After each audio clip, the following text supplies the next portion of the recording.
I think I'm live. I'm not sure because I'm trying a new streaming system, but hopefully it works. Let's find out. Let's see if I'm live. I don't even see my chat. Hello. How is everybody doing tonight? We are back on YouTube and Blender and ComfyUI and all the things. And I'm just stalling while I check to see if my thingy's actually connected. Seems like I am maybe connected, but it's not the scheduled stream. Well, that's odd. Well, we'll have to play with this later, but it seems I am live on YouTube. Hello, everyone. I don't know if it's working, but I guess it's working. All right, let's get started. Where's OBS? Hello. Okay, so that I don't think it actually worked with my scheduled stream. I think this is actually not the scheduled stream, but I'll have to fix that later. Welcome. How's everybody doing? We are back in Blender as always. And well, we're not back in Blender yet. One sec. Now we're back in Blender. Yeah, Blender, I'll be using Blender tonight and making some masks and stuff, and then we're going to use those masks to make some animations. We've done this a bunch of times, but yeah, we're going to do it again. And I'm going to try and go a little slower with the Blender stuff, and then we're going to build the interface in ComfyUI for using the masks that we make in Blender. All right, let's get kicking. So here we are in Blender. I think we're going to start with 2D planes, do shaders on those, and then if we're feeling frisky, maybe we'll do 3D meshes and make masks out of that. But let's start with shaders on a plane. Which is kind of like snakes on a plane, but not exactly like snakes on a plane. So here we go. We've got a plane. It's a plane. The plane is great. What a great plane. To do that, I said Shift A, mesh, add mesh, plane. And the plane is just a flat surface that we can put a shader on. So we're going to point our camera down, like above it and down. So we're just going to change all the values in the camera to 0. And that'll sort of put it in the world origin. And we're just going to pull it up on the Z-axis until maybe, I don't know, 4 meters above the image. And then we're going to look through the camera. And now we're looking down at our screen. So this is basically what we want. But we're going to do a couple things to make it fit exactly. We're going to switch the camera to orthographic. And we're going to set the orthographic scale to 2. And that, with this camera above the plane and the orthographic scale of 2 with a 1 meter by 1 meter plane, you get a perfect aspect ratio on the shader on the plane. So when that is happening, we can then just set our resolution 1024 by 1024, and that's actually going to be a perfect square for the window with everything on the inside, which is awesome. We're going to go to shaders and add one on the plane. And the shaders is this little red thing down here, material. Add a new shader. And we're going to make it an emission shader, not a principled shader, because we don't need light to bounce off this thing. We're going to use it as light. So let's go to rendered mode. That's up here on the right. And we're going to get rid of... Can't wait to get rid of those notifications. All right. Okay, so a couple things to make this more legible. We're going to turn the color of the world. So that's the world shader here. We're turn the color of the world to black. And we're going to turn off all the sort of stuff around the plane so that we can just look down on it and just see what we're working on. So let's drag this over to the right a bit. There we go. And then we have this window where we're going to open up our shader editor. So we have This is the shader. It's just an emission and material output. And we're going to work from there. So we got our square and we got our shader, and we're going to start making a cool mask. So one of the easiest, fastest things you can do is just create a wave texture and plug that into plug the color into the factor. You don't really the factor into the color, but we're going to actually drop a color ramp in between. To bring up that menu, it's Shift A, and then you can either search or just go to it if you know where the node is. This color ramp is like a clamp that we can use to determine what the colors do, what the texture does throughout our colors. In linear mode, you actually get a gradient, which is good if we want to do depth maps for Comfy. But today we're actually going to start with constant, which is instead of linear, we switch it to constant, and then we're going to get hard breaks in the lines because we're going to use the AnimateDiff ControlNet to start. We can go back in and render depth versions of these once we make them, but for now they're just these. They're just these. All right. That sucks that my other stream is broken like that, but whatever. We'll power through. All right, phase offset. Okay, so to animate a wave texture over the course of an animation, I'm going to go with 280 frames. And I'm going to animate it going twice over the course of the animation. So to go to animate a wave texture over the course of an animation, you want to go from 0 to tau on the phase offset. So we'll hit I on, make sure it's on frame 1. Hit I on the phase offset to make it a keyframe, and then go to the very end of your animation. 200 frame. Go 1 frame past by hitting the right arrow key, so that we're actually 281 frames, and you just set that to negative tau times 2. In this case, I'm doing it times 2 because I want it to loop twice throughout the animation, and I'll explain why in a minute. Tau, negative tau times 2. All right, then you hit I on that frame to lock it in. Okay, and I think I just hit a button. I think I hit the P button, which made it preview. So let's plug the node group back in properly. Okay, so now this animation, through over the course of the animation, should loop perfectly. So now we can adjust any of the things in the like any of these, and they will this loop will always be perfect. So now we can plug different textures into this wave texture and make ourselves some really cool stuff. So this, as you can see, this animation is actually looping perfectly. Let's go with 1 so we can kind of see. Yeah, so that's just the scale of it. If you don't have Node Wrangler installed in Blender, go to Preferences and go to Node Wrangler and add that in the add-ons. It's already built into Blender. You just have to enable it. Once you have that enabled, you can hit Control-T on a texture, and it'll create a texture coordinate and a mapping node. And this is what we need to make sure that our textures start at the center of our mesh instead of the edge of our mesh. I'll show you what that means with the Z. See how the rings start in the center of the image? That's what we want. When you don't have texture coordinate, like object texture coordinate through a mapping, it actually starts in the bottom left corner.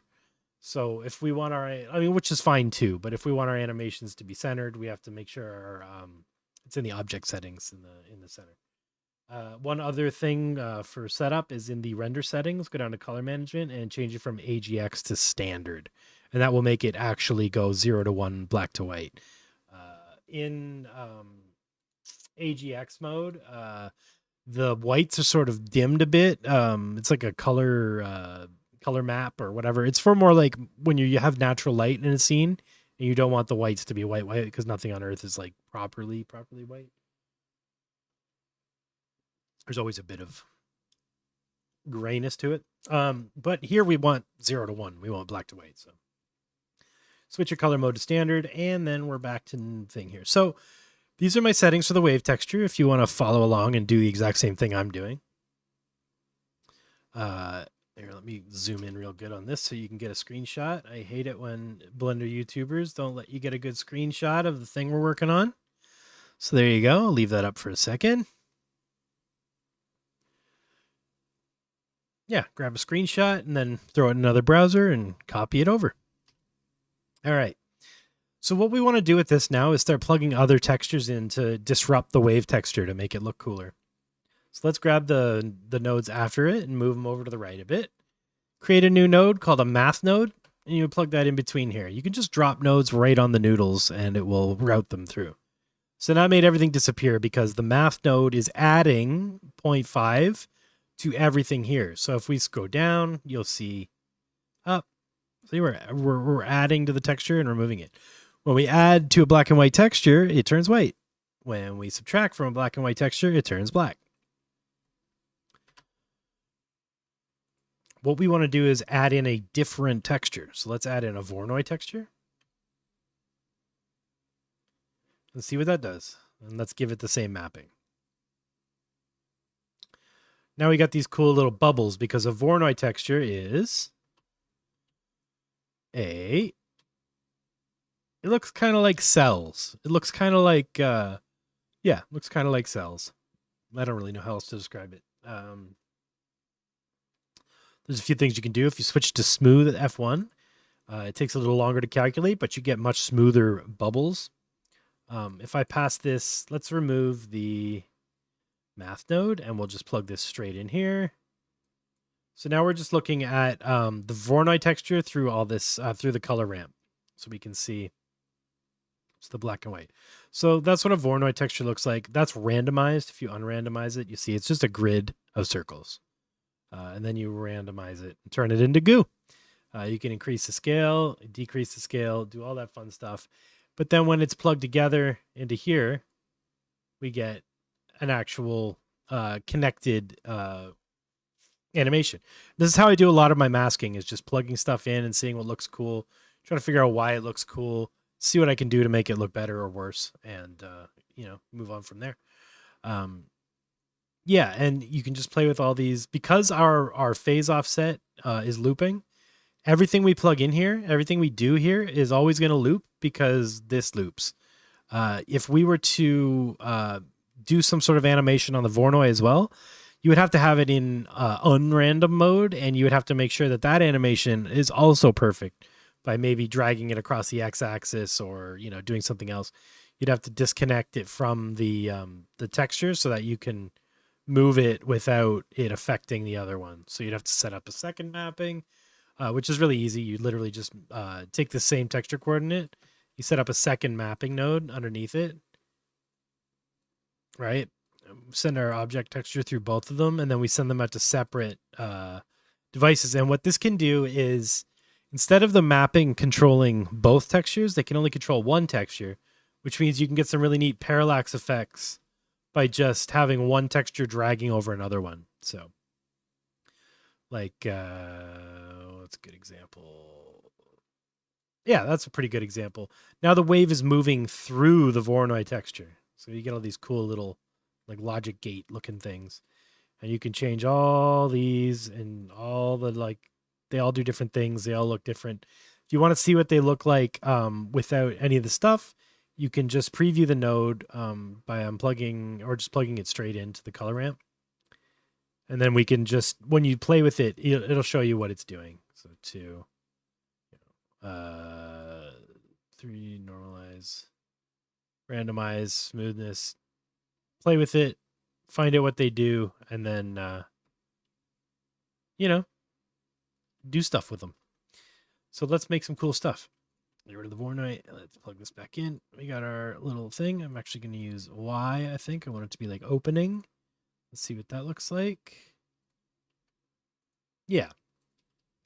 So let's see what happens when we add another wave texture with these similar settings, but like, let's go rings X. So vector, factor to math. Oh, that's interesting. And now we can move this one as well so that we have two textures moving together and doing different things, which is kind of cool. So let's try that. Let's start here on the first frame, hit I on the phase offset, go to the final frame, move one past, and then negative tau times 2, I go. So now our texture is moving in two different directions. It's moving up and down and left and right. So you can play with these values and, get all kinds of different results.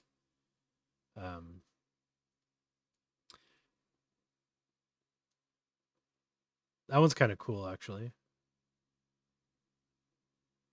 Yeah, I like that. And don't be afraid to try different math modes. They do different things, especially divide. Divide can get you some really, really, really, really cool results. Actually, I think this one might be a winner, actually. So yeah, you see how this color ramp, you can use it to dial in how much color you want on each sort of, section. And if you're not making masks, you can add other colors to the mix too. See? So like this is how we make procedural shaders. They're just this is a super simplified version for what we're working with. For making masks. Because all we want to do is tell Comfy to change different stuff on the black stuff and different stuff on the white stuff. So all we need here are just cool looking masks that do neat stuff that have cool motion, and then Comfy's going to handle the rest. So let's try this one. I think this one's going to actually look pretty cool. So let's go to the output settings. I put mine in my temp folder. You can put yours wherever you like. We'll call this Comfy Mask 1. And I'll save it as a PNG sequence because it's easier to work with. All right. And we're rendering. To render, I just went render animation. And yeah, if I'm going too fast or you don't know what the hell I'm talking about, please ask in the chat because sometimes I just gloss over things I've done a million times, and it would be more helpful if I told you everything. But, I forget.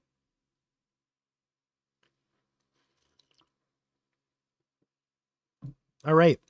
I look at my temp folder under my Comfy Mask 1 folder. We've got a folder full of PNGs. And if we view them,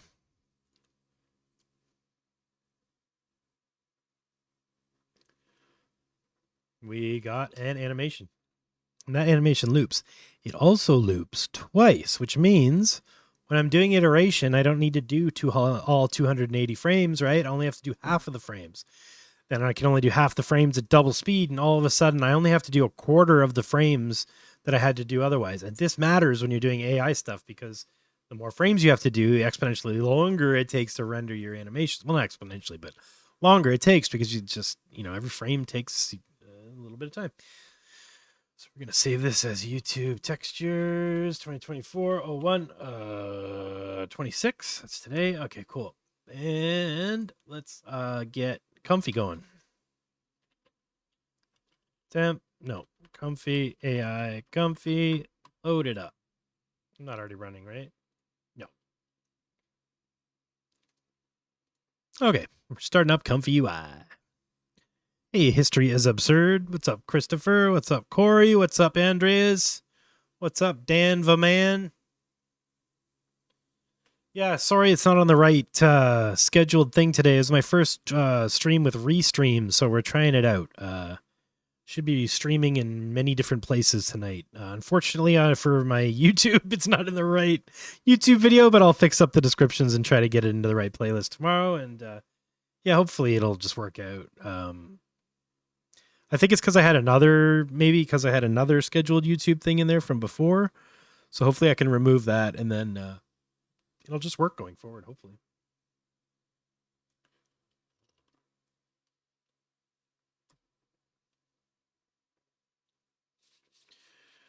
Okay.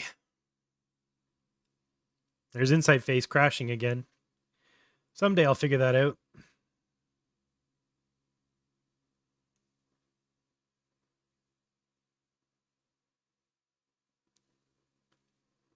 Okay. I think Comfy's alive.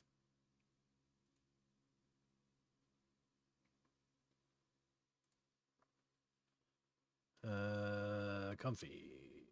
Yay! All right. Let's do new prompt clear. Okay. All right, let's start fresh. Here we are in ComfyUI, K-sampler. So we have our mask. We're going to do AnimateDiff animations. How do we do AnimateDiff animations? We make an AnimateDiff workflow. You don't have to make one every single time if you don't want to. You can just download one of mine, or download one off of Banadoko, or download one off of comfyworkflows.com. One of the nicest parts about Comfy is the way it's modular and the way you can just plug stuff in and make it work and all that stuff. So yeah, you do not have to make this all yourself if you don't want to. I'm just doing this so you understand what the workflow is and how it operates. All right. So VAE decode. Let me explain this. Okay, so we got K-sampler is our diffusion process. This is the heart of it. This is the middle of the sandwich, so to speak. We need to decode what we make into an image. And in this case, we're going to make it into a video. So we want the video combine node for that, which is in the video helper suite. All right. So let's change this to 24 frames per second. Put it in, 12. We'll do this one 12. Put it in 12 frames per second. Animate diff. And we'll do an MP4. And then I'm also going to add a film interpolation node and make a smoother version of this animation. Copy and paste the video combine node, drag that in 24 frames per second. And we'll say film 2x animate diff. So the reason I'm putting them in folders like this is so that when we look at our Comfy outputs folder, it's not just one giant folder full of images. We have, some separation here so our brains don't explode. All right. Film. That's probably fine for now. Okay, so those are our two outputs. So 12 frame per second sort of source video, and this is a 24 frame per second interpolated video, which is 2 times slowed down, but it'll be nice and smooth. So, all right. That's the backside. This is the output of our model, but we need to do the input now. So let's start with the checkpoint loader, which is checkpoint loader simple. We're going to load up Dream Shaper, I guess. Our clip, this is our prompt. So we go drag out a clip and go into clip text and code. So we're going to make a positive and negative prompt here. Positive, negative. Clip goes into both. Conditioning A goes into positive. Conditioning B goes into negative, right? So let's right click here, colors green, right click here, colors red. That way we know this is our positive prompt, this is our negative prompt. That's our this is our checkpoint loader, that's the K-sampler, VAE decode. We are actually nearly finished for just a, it's a general input. Next thing we have to do is add the empty latent image, or the space, the canvas in which we're diffusing in. So let's do that. Empty latent image. Bonk. For this one, 512 by 512 is fine. And actually, I'll put it right here. The batch size, we're going to talk about in a second when I load up ControlNet. Okay. So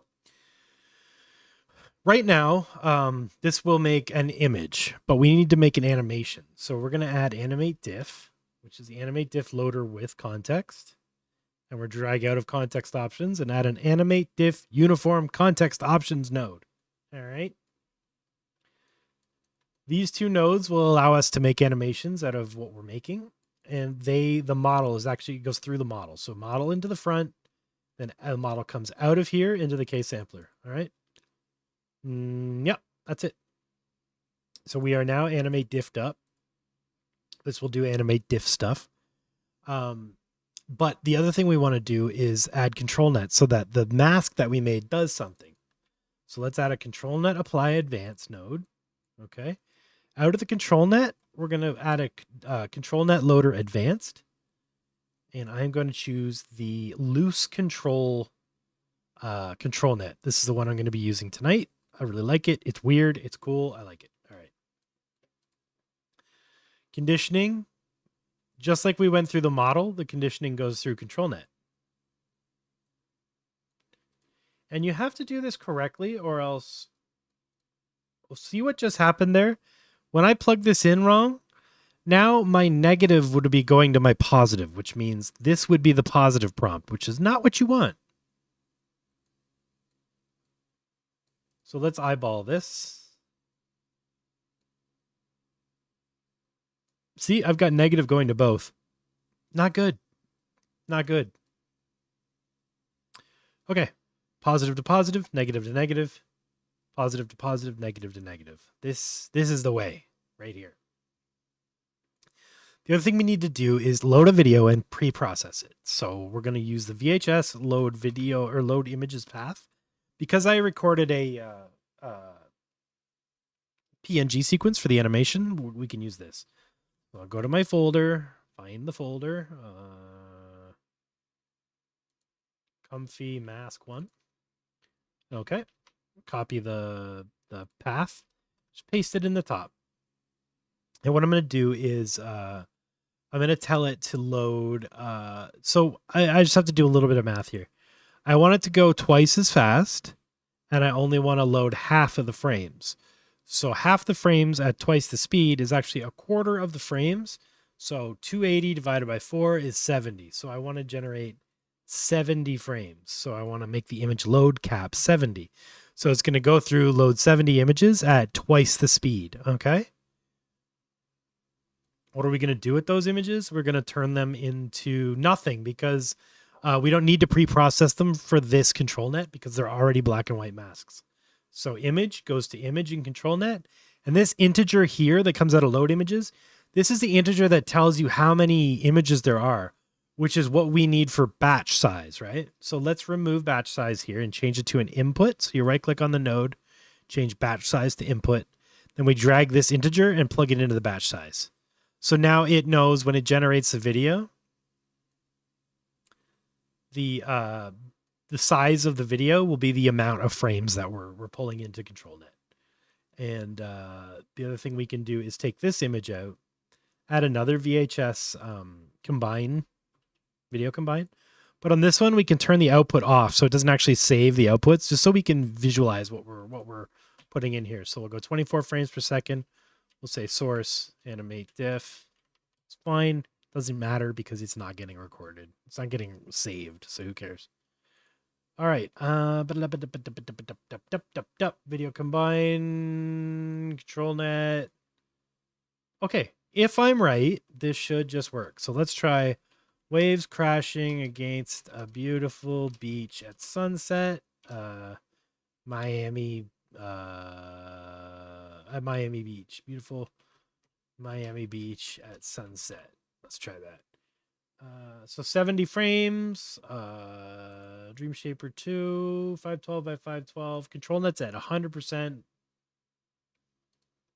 And I didn't plug the VAE decoder into the VAE. So that's what it's going to make. And let's start color coding while it's running. So load checkpoint can be green. Actually, I usually make you guys brown. AnimateDiff. I tend to make yellow because it is sort of like ControlNet. ControlNet's yellow because it happens on the clip. Empty latent image will make green because it's a setting. Video combine is an image thing, which makes it blue. Load images is an image thing, which makes it blue. K-sampler is purple. Video combined outputs are blue because they're image-based. And image processing, I usually make cyan. So, yeah. Let's move this stuff out a little bit more. So it makes a little more sense. And you can see it better on the screen. Why are you not? Oh, because I pinned you or something? Oh, okay. Don't pin nodes if you don't want to, because they get sticky. Okay. Image, ControlNet. Move you up a bit. Try and make it more legible. Okay. Yeah, that's basically it. So that's the whole setup. Let me try and It's hard to get it all on the screen so you can get a good screenshot of it. But yeah, that's the basic setup. So we're going model through AnimateDiff into the prompt, prompt through ControlNet and into the K sampler. The K sampler does the rendering, then spits out into the output nodes. And that's, like just a super basic AnimateDiff node setup. We're going to further complicate this with IP adapter, more control nets, and LCM. But for now, let's just see what we get.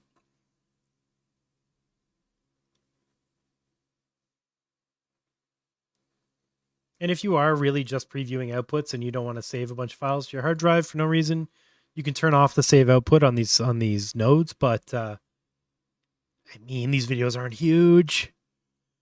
You could always delete them later, but it might be good to save everything you want to keep. Stuff like this where you're literally just previewing an output and you mean, like, I already have these videos saved. I don't need this preview for anything. Like, those are the kind of things you turn the save output off for, because who cares?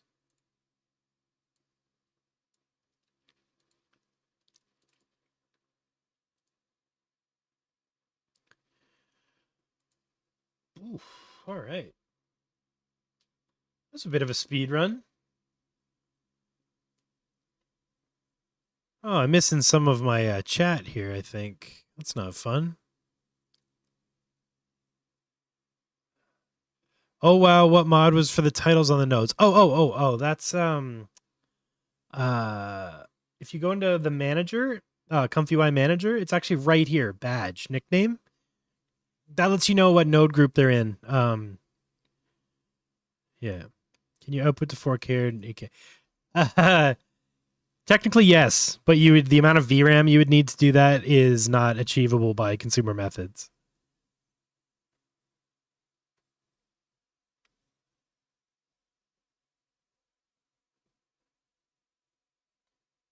But you could, you can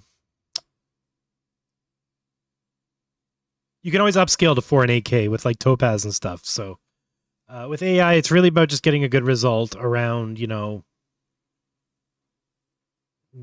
720, etc., and then upscaling because, it's just a bandwidth thing, really. This looks cool.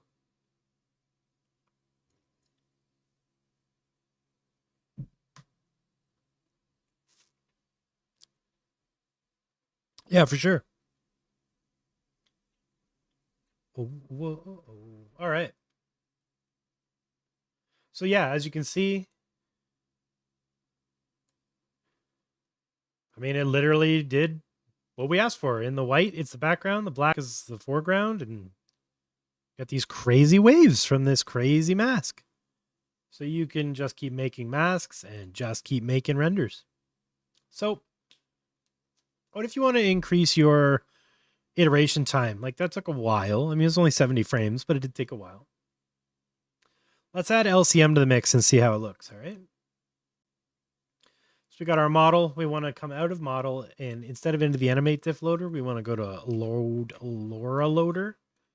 And we're going to load the SD15 LCM model, which is available in install models. And here you just type LCM. And it's this one right here. Hit install, and it shows up. All right. Clip to clip. It's just like anything else. You pass through the stuff that needs to be passed through. Okay. When you use the LCM LoRA, you have to use the LCM sampler. A CFG of like 2 to 4. And believe it or not, 4 to 8 steps. Okay. So let's do this same animation with all this stuff set up through the LCM. Now, what is going to happen is this is going to be more blurry, but much faster. So we can play with how we can affect the blurriness in a minute. I'll just show you how fast it is. Pardon me. What ControlNet processor are we using? For this one, it is the LooseControl.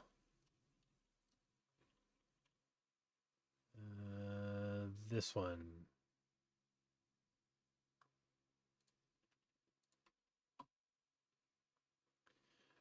Can I not?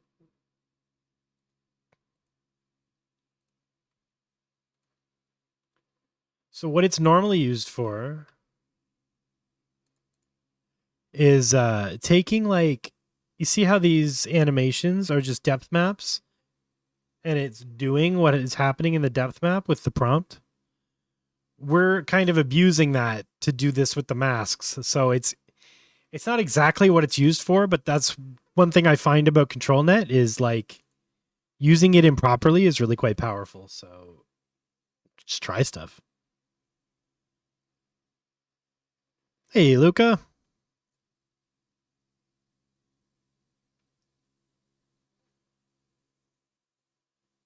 Oh, is that done? Oh, okay, there it goes. Yeah, see, it doesn't look quite as good, but it got there in 6 steps. Like, what the?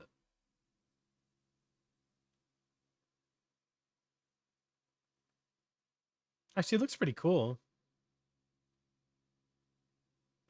And the other thing is, because it's so fast, you could do upscale runs on these for, you know.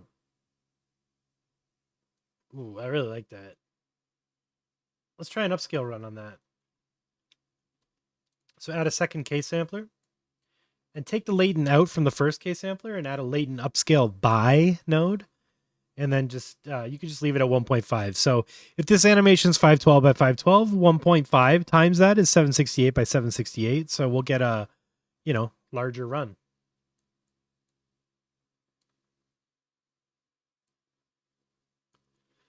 So I'll pop the latent into the latent image. So now this is an upscale node. So we take our model from the same place. Boop. And we got our positive and negative prompt. Now, what I'm going to do here is set up a second control net for the upscale, where it's not as pronounced as the first one, because if you stack control net a second time on a second run, it's like double powerful. It's a strange concept, but yeah, it's basically what's up. So let's add a second control net here. Okay, so we'll take the conditioning out from the prompt, and then we'll run it back through. We're going to use the same images for the control net source, but we're going to set the strength to like 0.3, and we're going to make it stop at like 0.6. So these start at n% with control net. What that means is it's going to apply the control net in this case at the beginning of the animation, or the beginning of the steps. And when it gets 60% of the way through the steps, it's going to stop control netting and just let it dream, which is what we want for the upscale a little bit, because we want the upscale to like have a bit more freedom to dream. Otherwise, you just get like you pretty much just get this if you have this up too high on the second run. So yeah, it's kind of esoteric without understanding exactly what I'm talking about, but hopefully the example will speak for itself. So let me add a VAE decode. So we need a VAE decoder, which I got covered up there. All right, so VAE decoder node down here, out here, into here. VAE comes from the original red VAE on the checkpoint. VAE to VAE down here. All right, and then pass it out here. And we're just going to add upscale to the front of these file names so that we, don't confuse them later. Upscale. All right, cool. So now what it'll do is it will do a run. It'll do this run, and then it'll do this run after. All right. Boop. No, it won't, because I forgot to plug in the negative prompt. So let's unplug this. Let's view queue, cancel. So this conditioning goes in positive. This conditioning goes in negative. Okay. And yeah, you can see it tells you where the mistake is. So you can go back and look and see visually where you screwed up.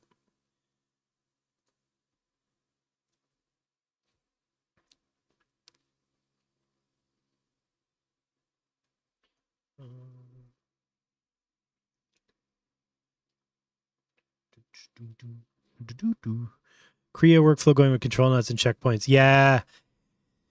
Yeah, you're going to have fun. Oh, thanks, Luca. Yeah, yeah. I mean, that's why we save them, so people can go back and watch them later. Just in case.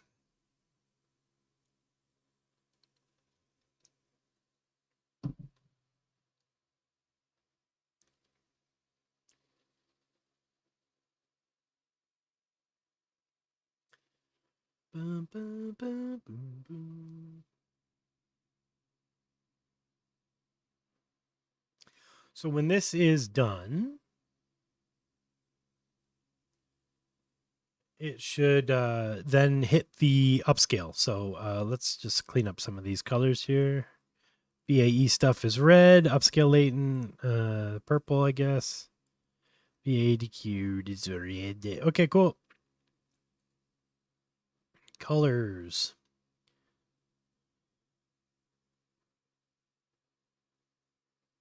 So I'm just going to keep systematically adding all the stuff to make this more and more controllable.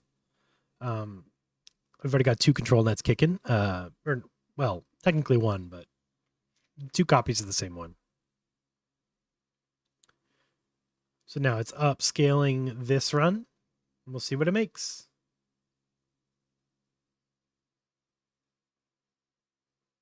You can also lower the denoise on the second one as well. And then I'll make it more like the original. Or less like the original. My brain just shut off. I forget. Actually, I think it's going to be wildly different because this is so low. Interesting. 30% might have been too low.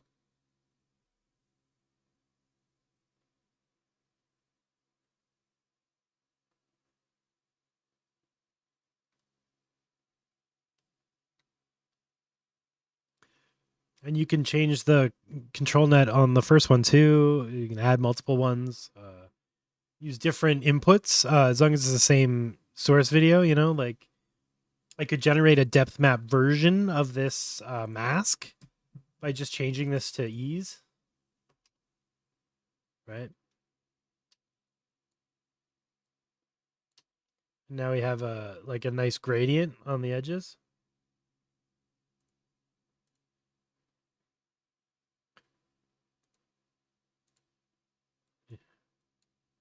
I think that would probably be a better depth map.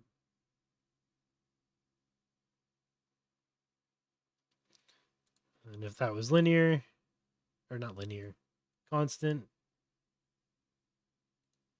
ease.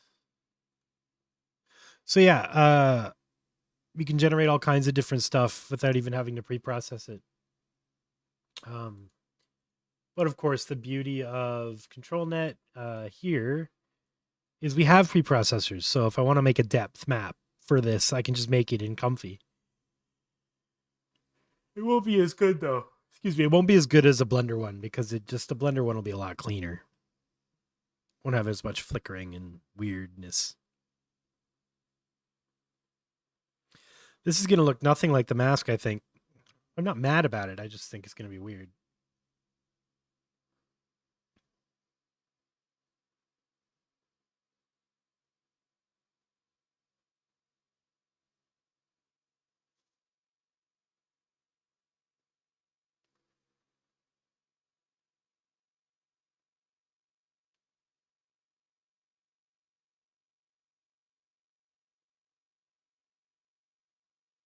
Oh, weird.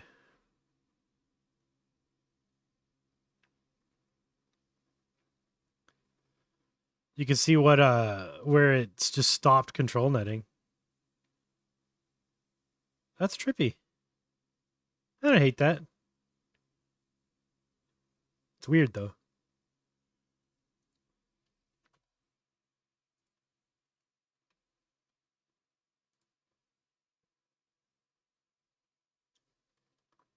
So with Comfy, if you fix the seeds, I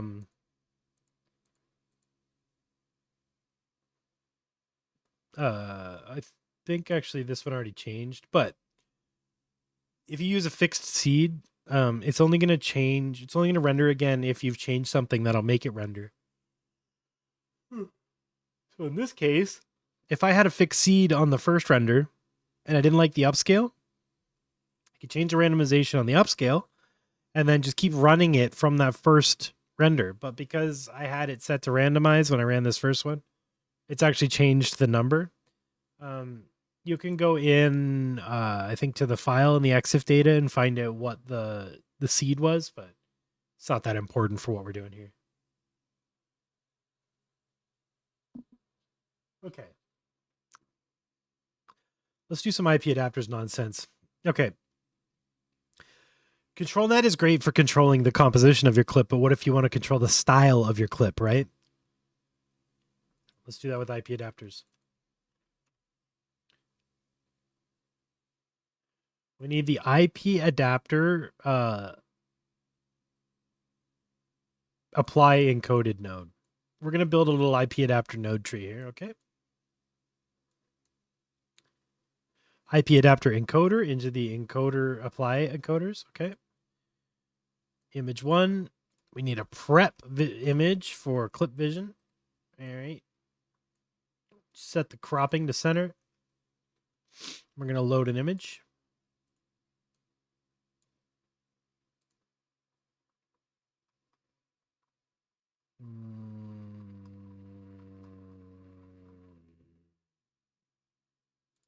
There we go. Got some mushrooms.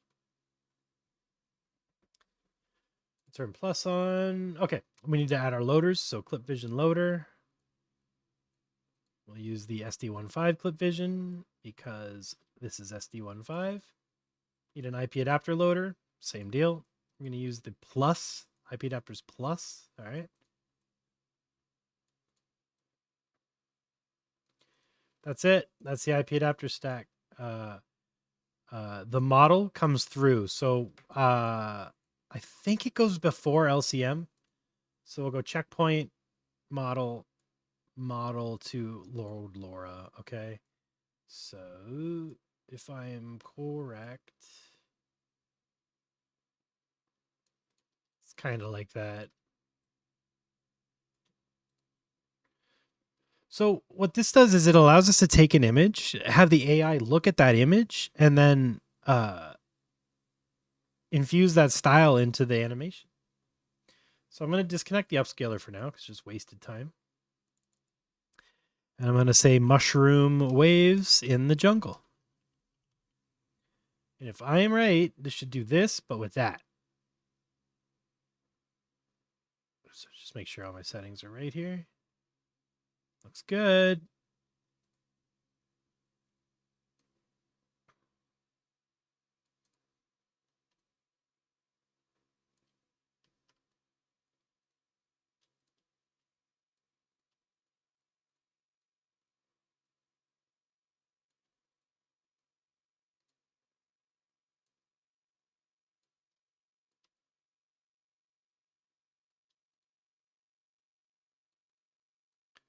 Just trying to make this somewhat legible here.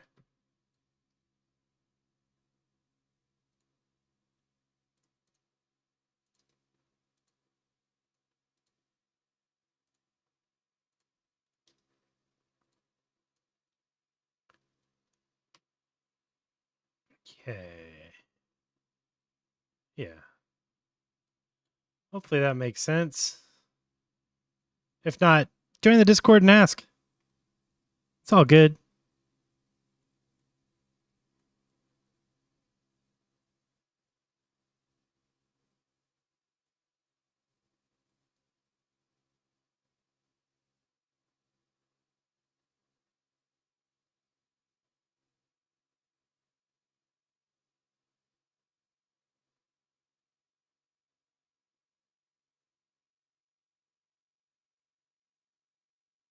Yeah, there we go. And our weird mushroom waves. That is trippy. So if you're unhappy with LCM and you want like, like higher quality and stuff, you can just pull it out. So we'll just get rid of that. Clip goes to clip. Model goes model. Yeah, we're good. Get rid of LCM. We can go back to a regular sampler. Euler. We'll go with CFG of 6 and 20 steps. But this looks great. It's just, you'll notice with LCM, you see all this sort of like, I don't know what to call it. It's like dust or like spotty AI goo. It definitely exists with LCM. So, So let's try that again with just like regular prompt. I'm using the version 3 version of the AnimateDiff motion modules, but there's lots of them.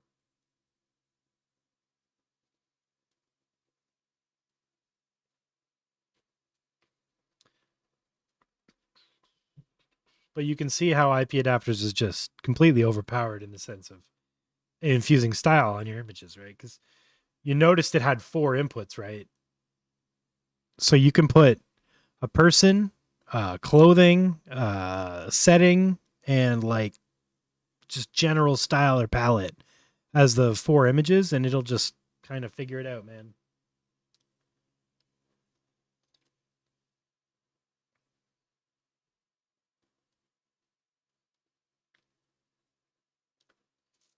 If you're curious about the guts or like how IP adapters work, so you should check out Mateo's channel on YouTube. It's Latent Vision.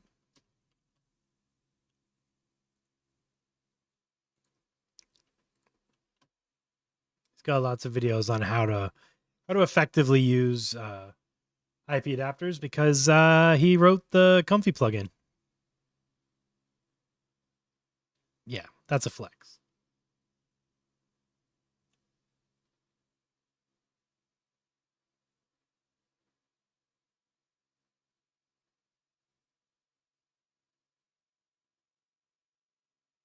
All right, well, this is going. Let's make some new masks. All right.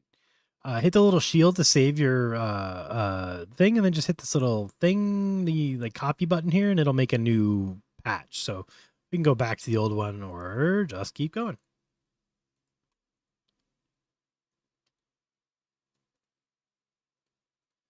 Let's go ahead and change stuff, play with stuff. It's all good. Let's try a see what the brick texture does.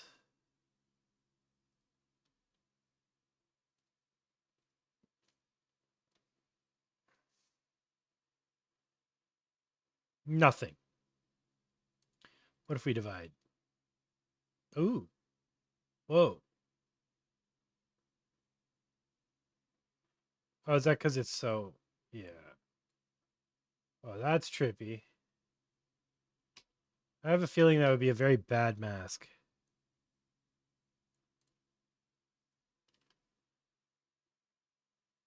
It's kind of cool, though.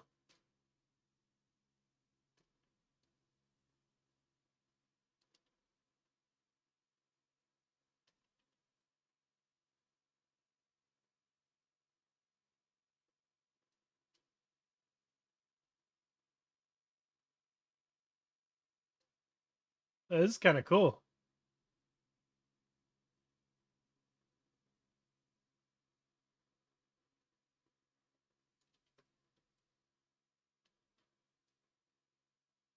Oh, cool. Let's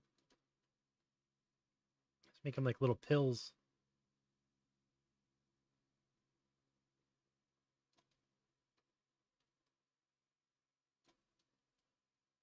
Oh, interesting.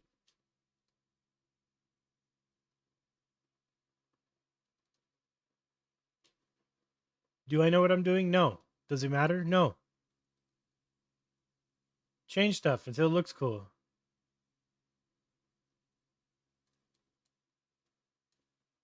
It's kind of cool. We want black as the background and white as the stuff that's changing. Right now it's backwards. It's kind of backwards too.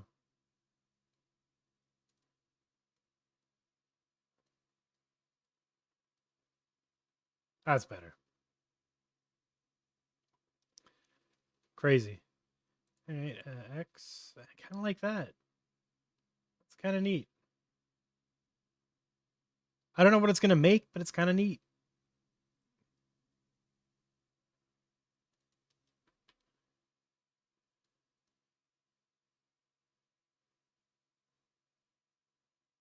That's actually pretty neat too, but no, we'll just leave it at 0. Let's try just some different math things just in case we can get a cooler look. That's pretty neat, actually. I think I want it the other way, though. Yeah.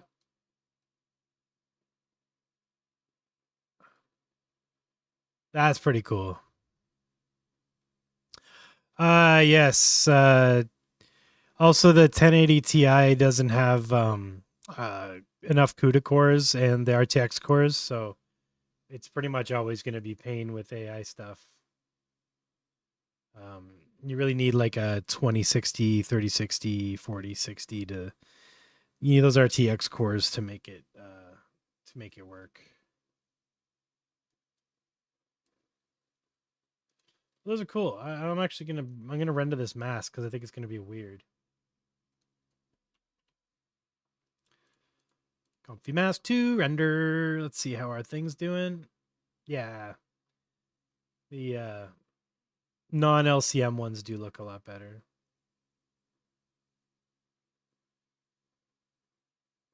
That's super trippy.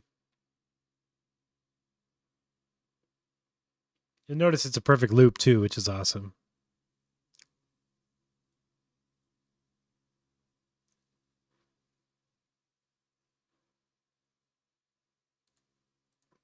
As always, if you want to listen along to the music I'm listening to, just click on me on Discord and hit listen along.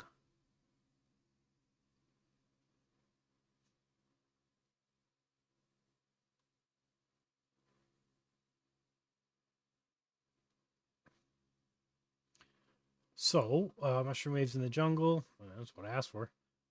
Let's try a different. What do you? I wonder what'll look cool with that. Would look cool with the. Oh, maybe that. One of my PERS bots. We'll try that with the brick one and see what happens. Is that done, by the way? Yeah. Temp. Comfy mask 2. Yeah, that's you. Same deal. 7002, it'll all work. And then we'll change it to robot. Whoa, caps. Robot bricks. Right? Why not? So what's our animation going to look like? The source will look like this. And we'll see what that means. I kind of like this sort of like, I made a mask and we'll see what we can make with the mask sort of workflow. It's not exactly as direct or results oriented as other workflows, but it's how I like to work. I like to make stuff and then sort of make weird stuff with it. The scoop with LooseControlNet. Yeah, so no, LooseControlNet lets you have loose control of the things in your animation. We can actually try it out with I can make some depth masks of cubes, animated cubes in Blender, and we can see what it's actually supposed to do. I'm using it kind of incorrectly right now. I like it as an AnimateDiff ControlNet, just like with masks in it. But it also works with depth maps, so we can try that. Let's build a little scene in Blender. Let's save this one. So we got a little cube. Maybe let's make a second cube.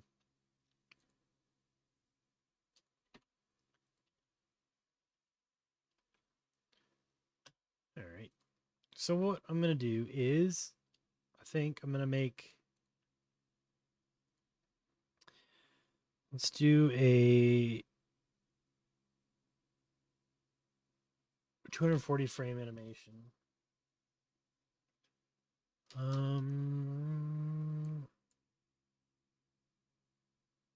Start here. So we're just going to keyframe some movements here.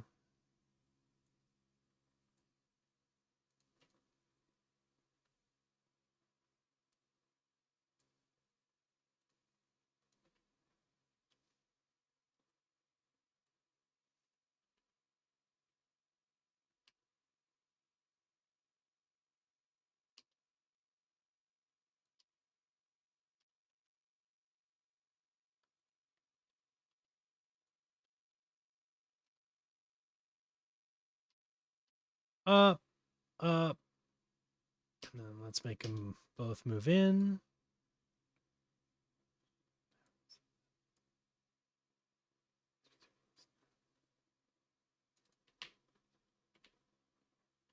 Yeah.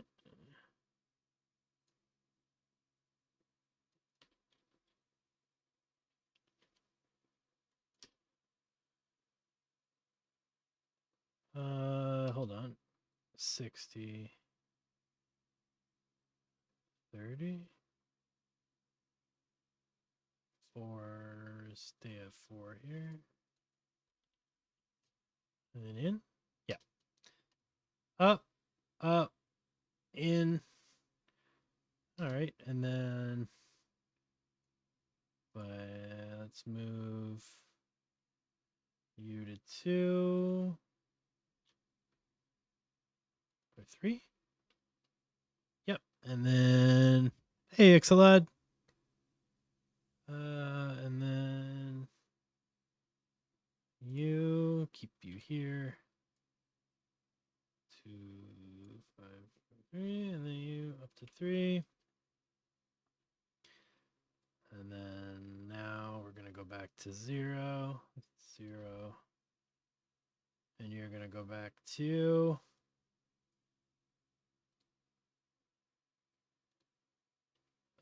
4, 0. Think. Close enough.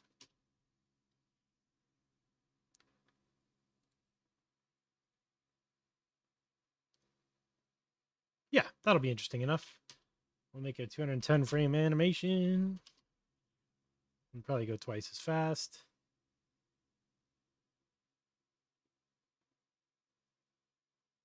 Cool. All right, and then let's we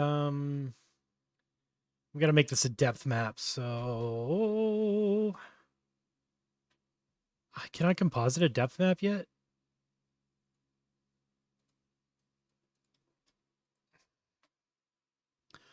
Dre's.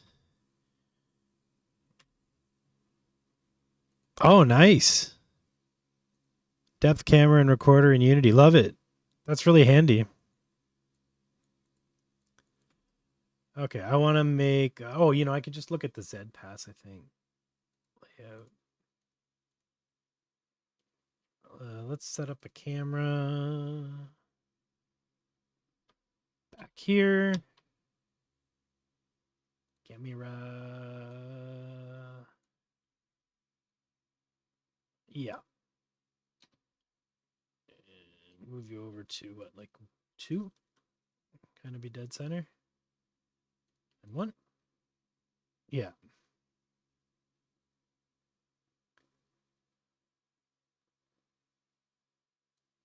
Zoom out a bit more. Try to get the whole scene in the shot. All right. We got our little cubes dancing around. Now let's switch to regular Eevee, the new one rather, and maybe I can zoom in a bit. How far up do they go? Okay, we can go up a bit too. 1.5. That's pretty good. Okay. We got our 2 boxes and they're doing box stuff. Let's move our light back here a bit. I wonder if I should tilt the boxes a little bit. Not that way, but that way.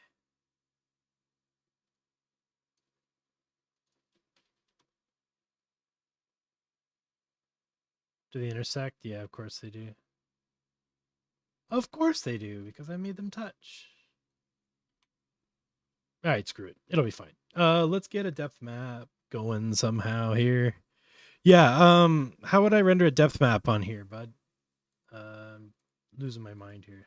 Z pass? I want real-time compositing.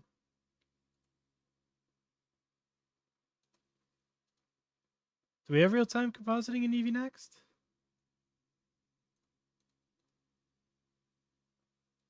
Why don't I see it?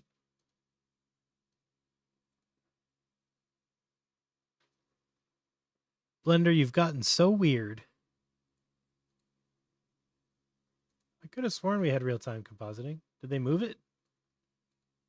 Or is it just on now by default?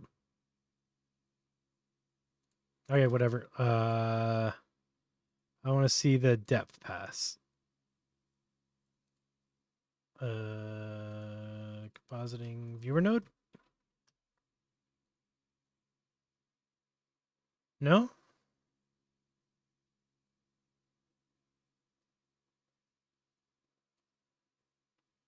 That's interesting.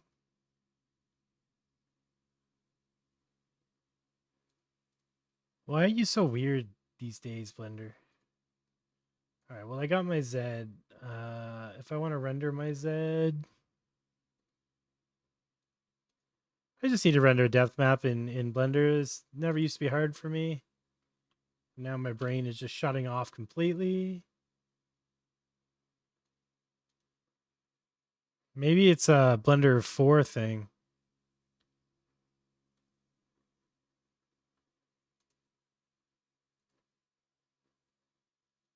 Maybe the mist pass is enough.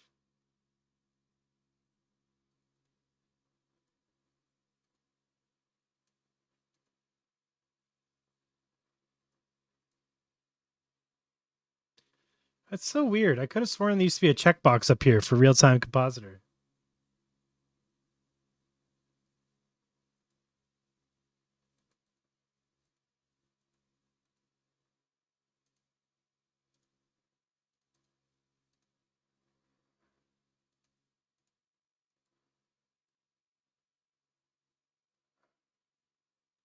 What is going on here, man?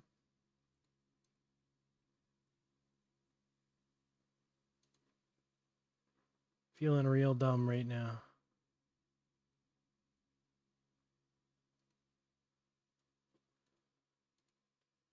Well, that's odd.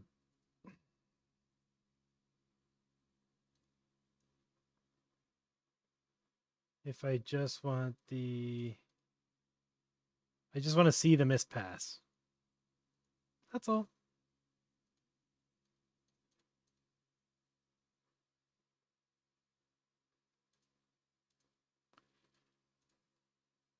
Yeah.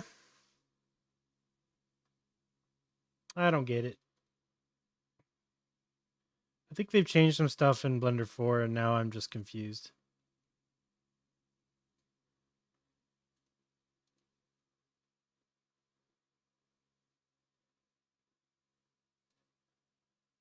Oh, really?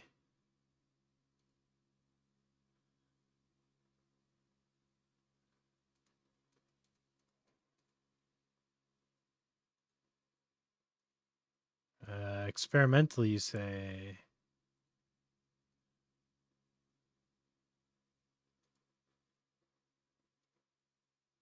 Is that down here?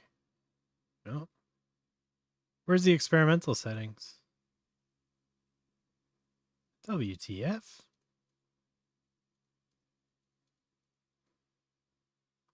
Is this the wrong version of Blender? Am I losing my mind? Slowly losing my mind on stream?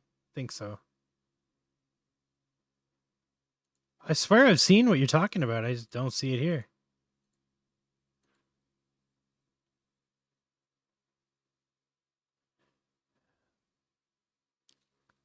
Go to interface and then turn on developer extras. Interface. Oh, thanks, bud.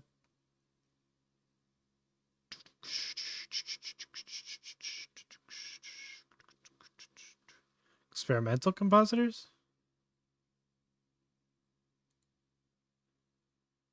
Ah, is that it?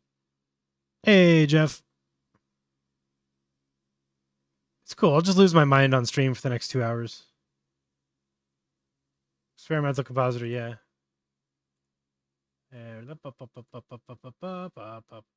Compositing. Do I have to restart Blender?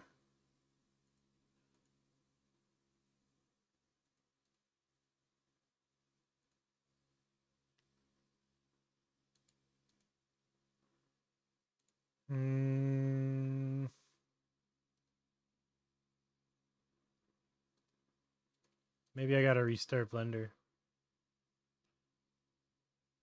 Now in the compositor editor, you can go to the options tab on the sidebar.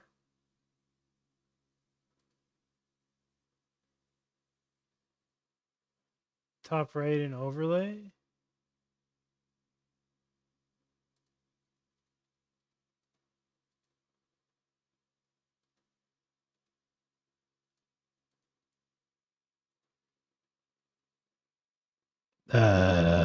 Hold on. In the compositor editor, you can go to the options tab on the sidebar and switch to GPU. Oh, as opposed to tiled? GPU. Okay, okay.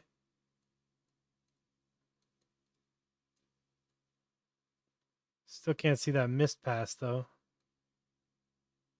What's that about? Oh wait, this doesn't work at all. Image to image. Why you mad, bruh? Oh, you don't tell me why you're mad? You're just mad? Alright, cool. Yikers, my yikers. Sorry, everybody. I thought this would be a lot faster. I don't understand at all what is happening. To see depth, you'll need to normalize it. Compositing, depth. Normalize. No, that's normal. Normalize into viewer? No, thing. Huh.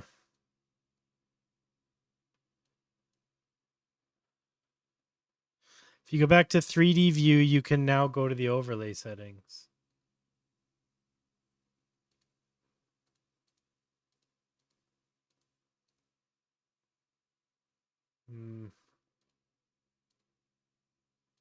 Ah. Hello.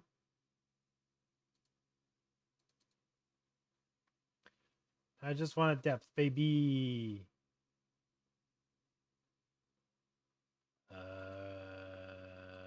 Feeling real stupid again. Combined. Mission combined. That's cool. Shadow. Okay. And then in compositing, I guess I need to. Yeah, this is really weird. Image to image. Like, shouldn't the image work though? Compositor editor sidebar. Yeah, see depth, you'll need to normalize it. Yeah. Yeah. Render ball settings in the 3D view. 3 buttons in the compositor section.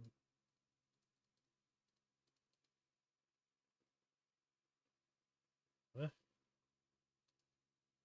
Compositor. Oh, always. So now I go back to. So then I can just bring this up in here, right? Compositor. So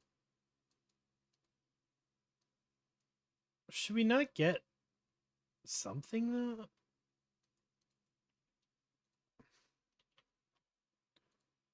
Depth. Oh.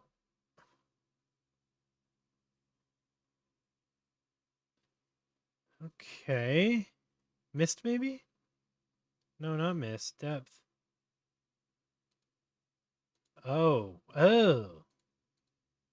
How do I get rid of the damn grid? Oh. Wait, no. What does this look like when I render it? Oh, okay.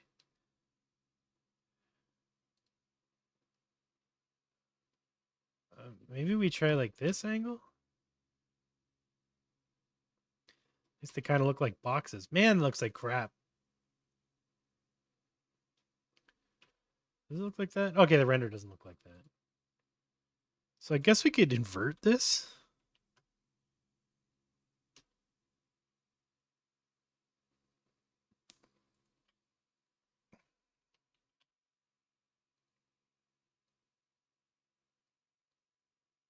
Nope. After normalize, maybe?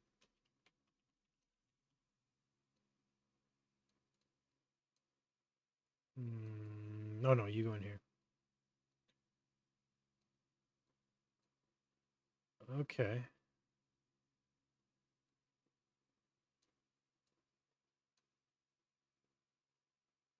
I think no matter what I do here, it's going to be ugly.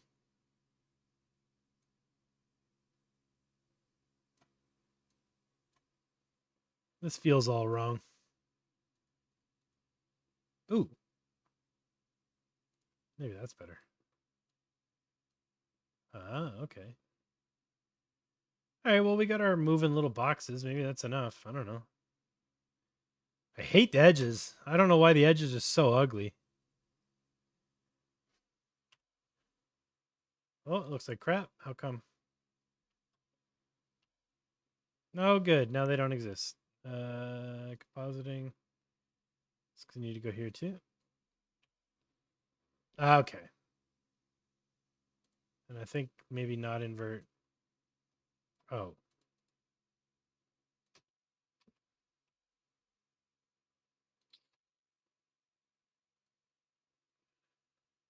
There's an AA node. And oh, you know what? Maybe I'll just use AO instead of all this bull.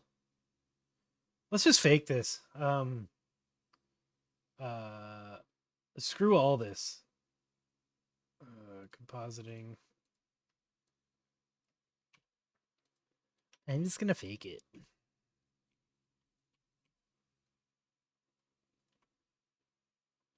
Layout. Disabled. Render pass combined. Cool. All right, let's do for y'all, I'm gonna give you an emission shader. And on that emission shader, I'm going to add ambient occlusion.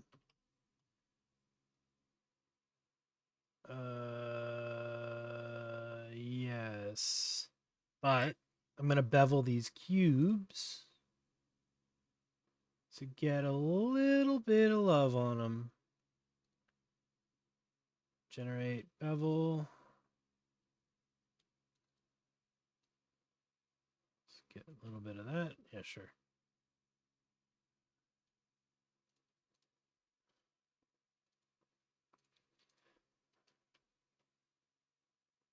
So copy modifiers. Oh, the other way around. Yeah, there we go. Okay, it kind of works. Let me get my color ramp.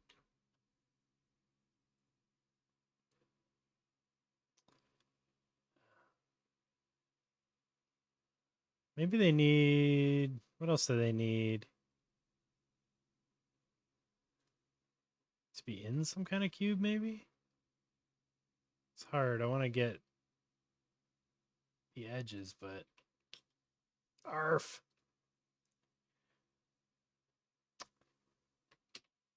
It's kind of like need their edges and stuff.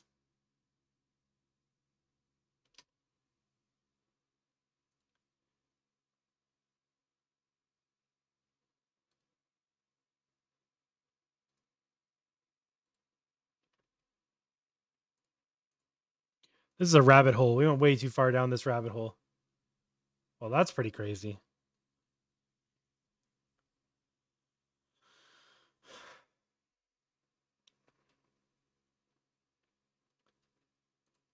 Yeah, I'll do some more work on the depth path stuff and try and figure that out later. I am not messing with that anymore. All right, temp. I already have some stuff anyway, so let's see.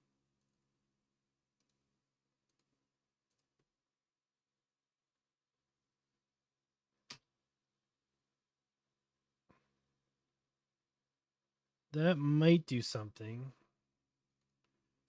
I don't love it though. What else do I have? Trying to think of like good depthy stuff. It's not too chaotic, so you can actually see what's happening. These are kind of cool.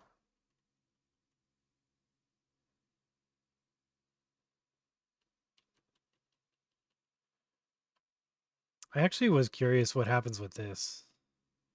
I made this glitchy thing last week.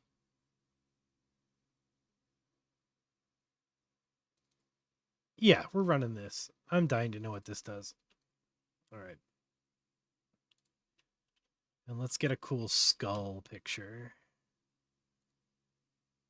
to use as the IP adapters. Ooh, that's neat. Let's try that. All right. ComfyUI, IP adapters, drag that in there. Got an angry ass skull. Okay. And then skull. We got our skull glitch. And we're going to actually load all the frames, but I'm going to load the video 3 times as fast as it normally is. Because I think it's actually pretty long. 180 frames, so. Actually, 2 is only 90. Let's do 90 frames. So let's try that.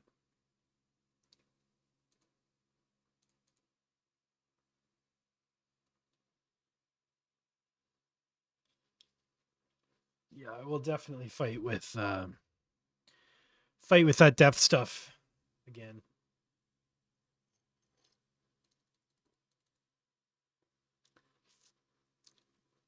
It looks weird because it's set to 17 frames per second because I accidentally dragged the slider, but yeah, it happens.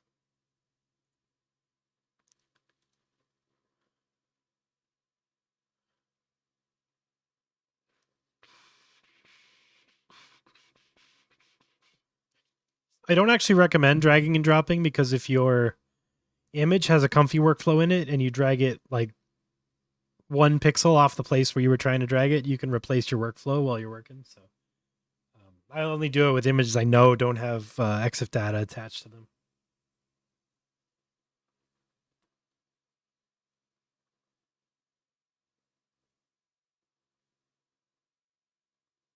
Well, this is going to be crazy looking, I think.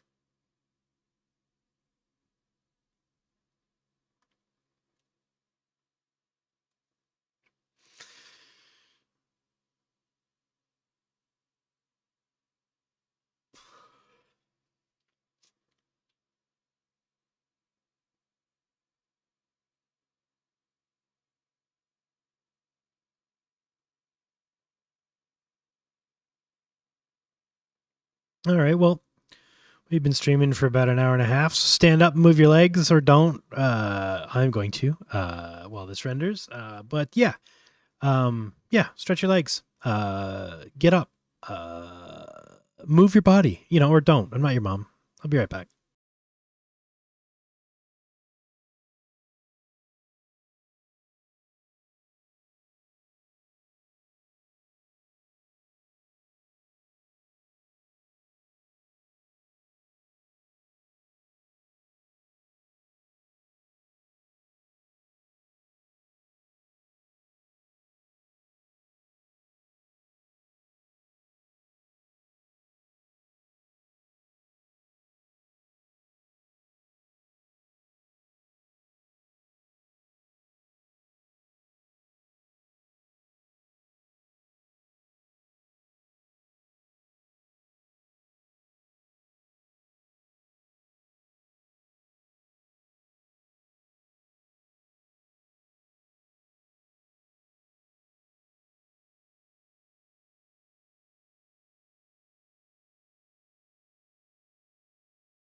I was super curious what this glitchy ass thing's gonna look like.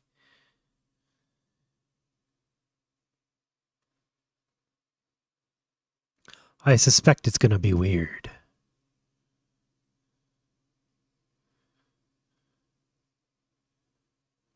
Oh my god, I was right.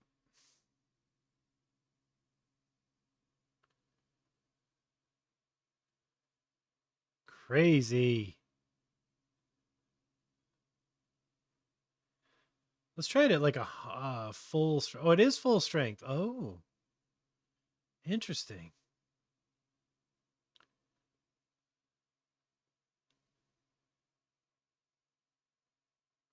You can go over. Let's try 1.3. Curious what it looks like over strength. That is really cool. I'm also going to back the IP adapters off a bit, let it dream a little bit. And I'm actually going to stop the control. No. I'm going to let the control net keep going crazy. Let's do that again. This is cool. Yeah, that's the actual speed. Oh, you know what? It's too fast. I think that's why it's weird. This will take longer, but I'm just gonna run the full animation at regular speed. And we'll see how that looks. Run it.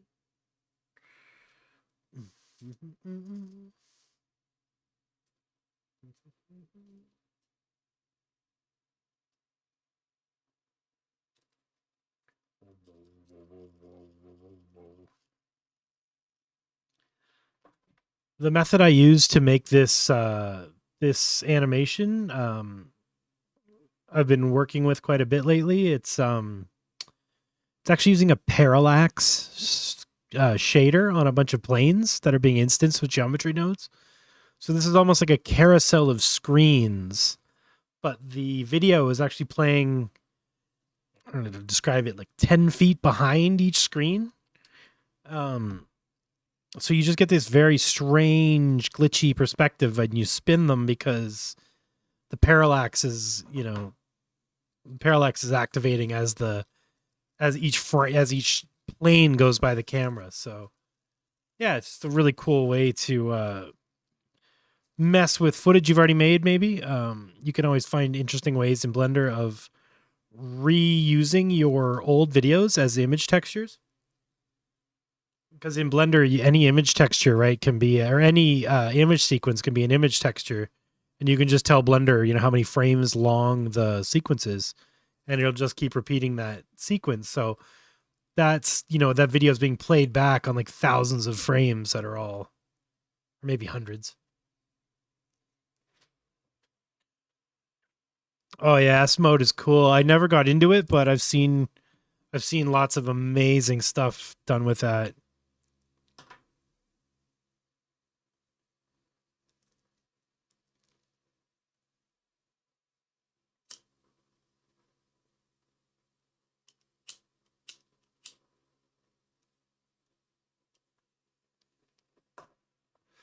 Six minutes. Okay, cool. Let's screw around in Blender a bit while this is going.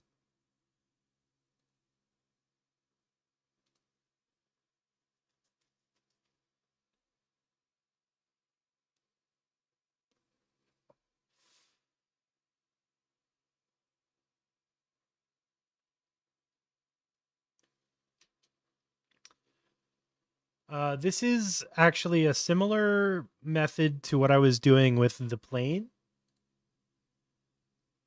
but we're also using the textures to displace the the vertices of the plane. And it's another way of making really cool animations. Can show you what that looks like from here. Let's take this. Let's make a round cube.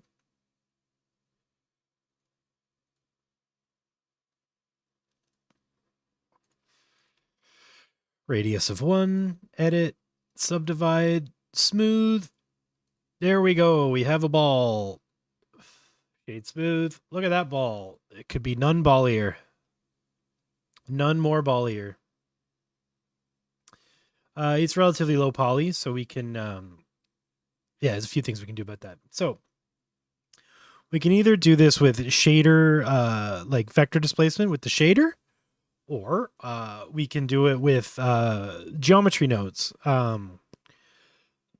They're both, processes. One of them gives you a mesh, the other one doesn't. Depends on what you want to do with this. If you want to save that mesh for something else, I recommend doing it with geometry nodes, because then you can like freeze that mesh in its position and save it. With shader nodes, your displacement is all in the shader, so it doesn't actually make that geometry. So you can't take this stuff and like use it in other apps, or like or you can't like export a vector displaced thing in a way that you could use it in like a game engine or something. You can absolutely export videos of it, and that's sort of what it's for in Blender, but sometimes it's good to have access to a mesh later, right? So let's do this with geometry nodes. Why not? So for this, I'm going to use a geometry node in the Erindale Toolkit. It's called Displace by Texture, and the Erindale Toolkit is a highly recommended set of Blender tools or geometry nodes. It's like a geometry nodes pack. It's amazing. I use it pretty much every single day. I don't even get a kickback or anything, so that's how you know it's legit. All right. So in this node pack, the Erindale Toolkit, and I mean, I'm a little biased because if you look in here, there happens to be a PERS node. I'm just saying, but that's okay. We're going to use this utility called displace texture. Okay. So this is actually going to let me plug a texture in to the plug a texture into here, and then I'm going to be able to displace my mesh via the texture in 3D. So it's kind of the same as vector displacement, except we're just doing it on the geometry. It looks like garbage because I have it set to shade smooth, and there's not enough geometry. See, when it's shade flat, you can see just not enough geometry to make this look cool. Now you could reduce the strength and just make it pump out a little bit. Then you got like a little bumpy, lumpy thing. But again, we just do not have enough topology to make this look good. So what can we do? We got our geometry plugged into the displace node. So let's add a subdivide mesh. Blanc, and we can do that a couple times. Give ourselves more geometry to work with. Okay. Then on the way out, we're going to add a set shade smooth. That's going to get us most of the way there, and we're just going to add one more node, and that's a subdivide surface. And that's going to give us our final subdivision, give us our stuff. And now, when I do stuff with the node, now you see my subdivision is a little high, so we'll turn that down. This is sort of like a quality slider while we're working, okay?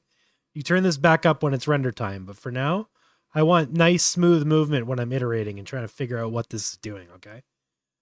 So our strength here is how much our texture is affecting the vertices. The mid-level is the midpoint at which that happens, so you want to leave that at 0.5. And yeah, these textures, in shader nodes, we have the ability to use object coordinates, but with geometry nodes, we don't exactly have the ability to use object coordinates, but what we can do is grab the vector, like position, just pop the position into the vector, and then just add a vector add, or vector math, sorry. And now we can actually move the texture along any of the axis if we want to. Now this works better when the texture is not randomized because you can find the point where it perfectly lines up and then loop that. I think it's 2. Yeah.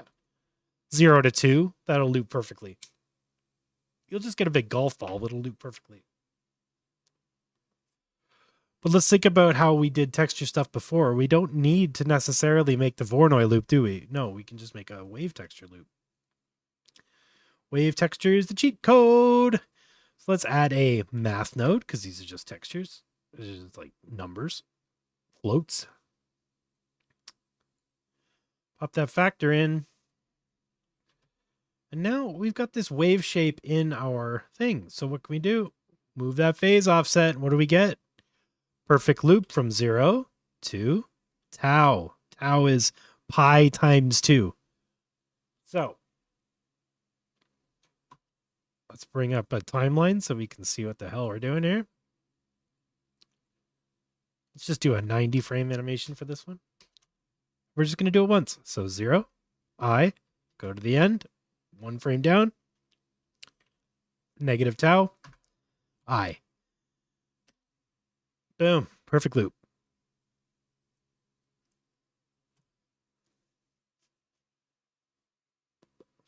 So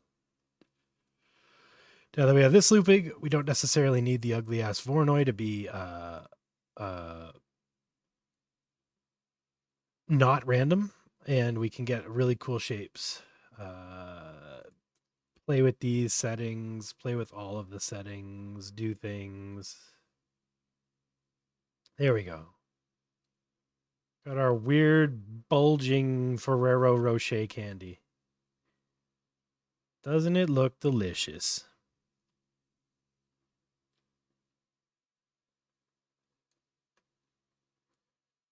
And then when you want to go to render it, just start increasing these to your taste, and then you get nice clean lines. Oof. Or in this case, less than clean lines. That might even be better. Now, another cool thing is, because this is we've got lots of like divots and valleys and stuff like that, we can add if we go to our shader editor, we can do that thing I was doing earlier with the ambient occlusion. So let's make a new emission shader. So it's just going to spit out light, right? Because we don't actually need the reflective surface for the depth map stuff. Let's try that AO node again. Ambient occlusion. AO into color, maybe color into color. We should get, see, that's odd.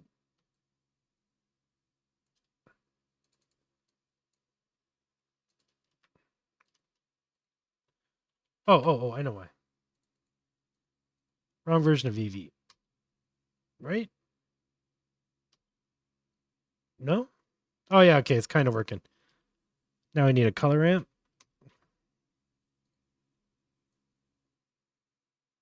Okay, there we go. So now we can make a depth map.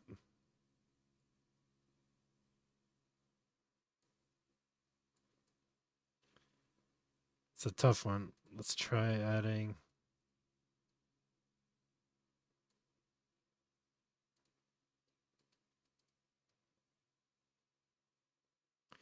Just trying to get a little more contrast in here.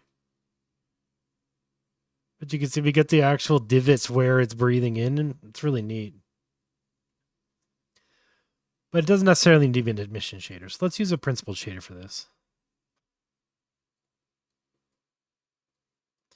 Now this one's going to let the light reflect off of it. So it'll just give the ambient occlusion a little bit more, give the ambient occlusion a little more love.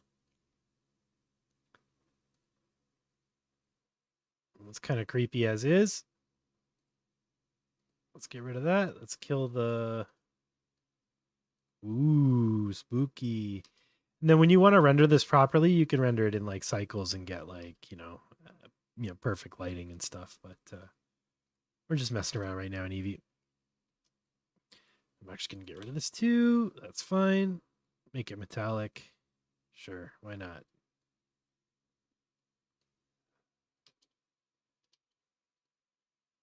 Maybe we add some more lights. Screw this one. Let's add an area light. Actually, let's, okay. 3-point lights.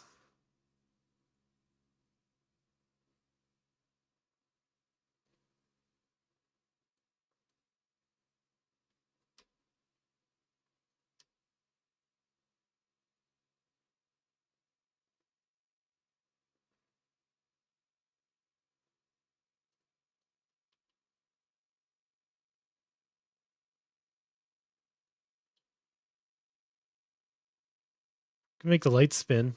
Let's do that.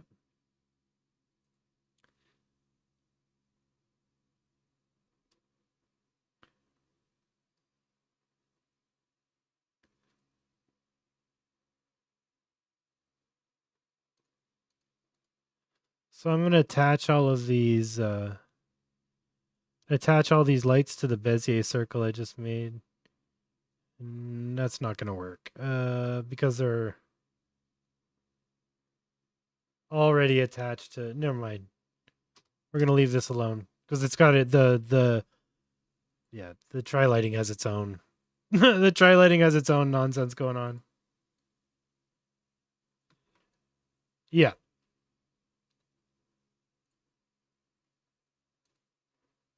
Forget it, man.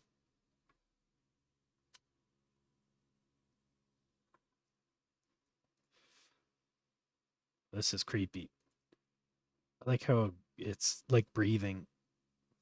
So let's go to our GeoNodes editor. More strength, less strength. It's pretty crazy.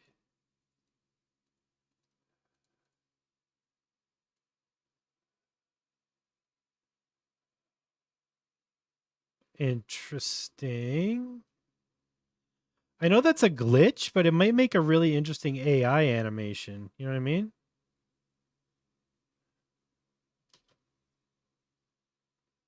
Wild.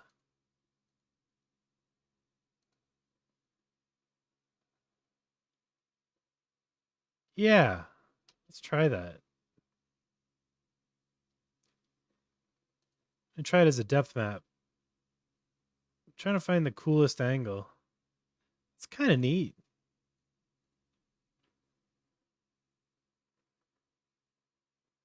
Yeah, let's try that.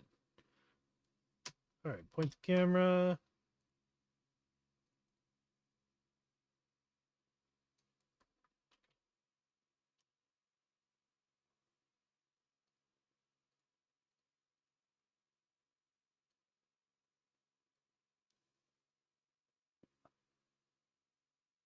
Interesting.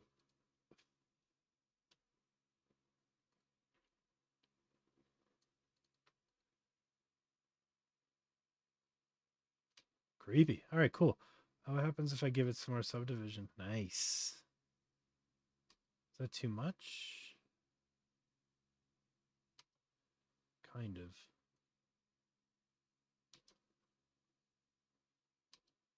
Too much subdivision on the way in. Wait. I'm going to try something.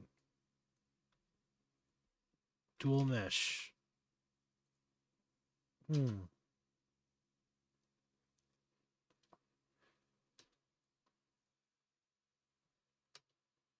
Oh. That's weird. Oh, that's double weird. I think 2 with more subdivision.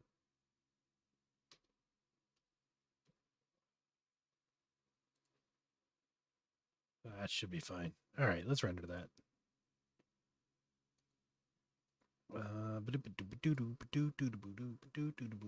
Name it.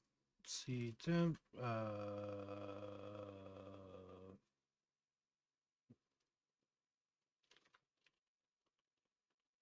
Comfy mask 3.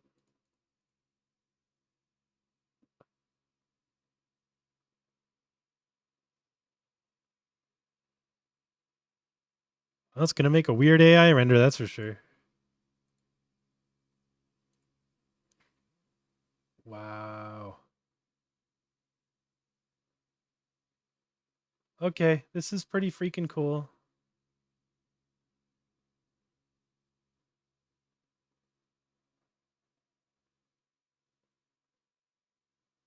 Interesting.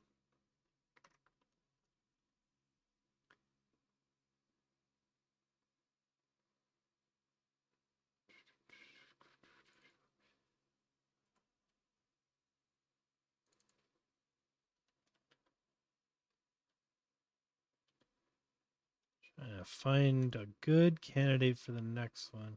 Actually, this one might be good too. I made this a while ago, but I don't think I've actually done an AI animation of it yet. Yeah, we're doing this one. Glitch rows.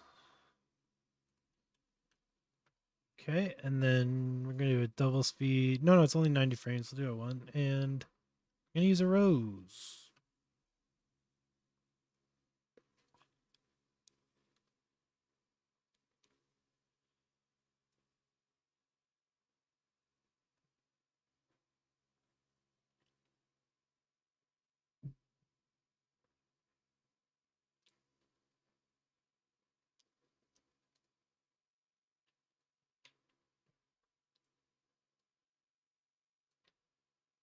Just a bunch of crap on my desktop. No big deal. Comfy, where are you, bud?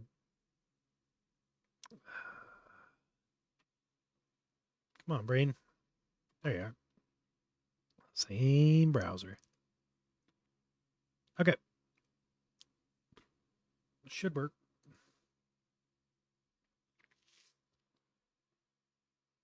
Do.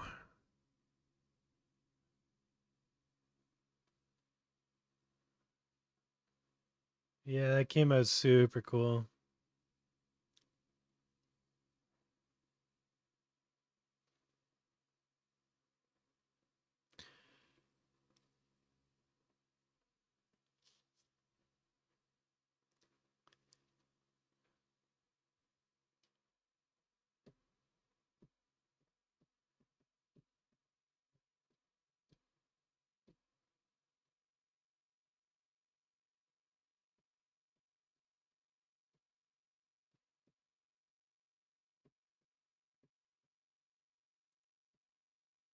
Didn't realize my camera was off. Whoops.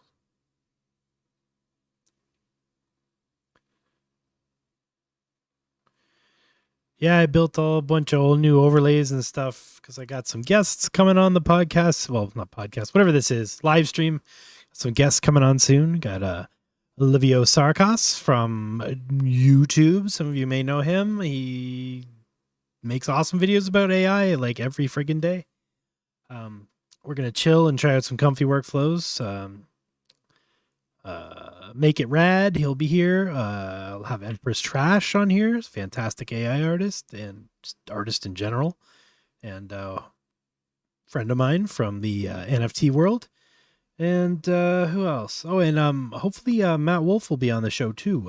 He's excited to come and try some stuff out. So yeah, we're gonna have some really fun guests in the very near future, and I'll drop dates and stuff for that once everybody's confirmed. But yeah, this community's been really awesome, and I hope to have a few more guests in March as well. I've been talking to some people that are really good at like AI video animation, and I want to have them kind of do a stream takeover where we check out their workflows and stuff. So yeah, we're gonna have some fun. We're gonna nerd it up and keep it moving. Tonight's stream isn't like really like a, this is more of a just a hanging out and blending and making masks type stream. It's less focused than my normal streams. Normally I'm focused on, one particular thing, one particular tool that came out. But tonight's more of a hangout. So you have to figure out a name for what tonight's streams sort of are so that people know it's not like a, guided tutorial and stuff. It's more of a just, we're going to hang out and make some weird stuff and see what happens. But yeah, when I have the guests on, we'll be a lot more focused on whatever we're talking about.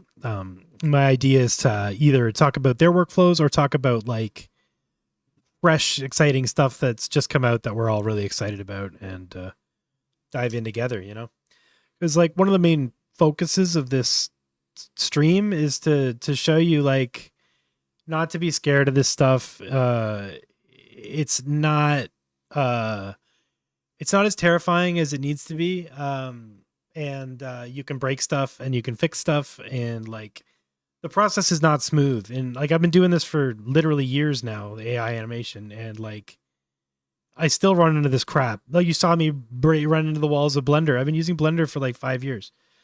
These things happen, right? So never feel like you don't have the skills to do this stuff, because like it just do it. Just try stuff. The worst that'll happen is it won't work.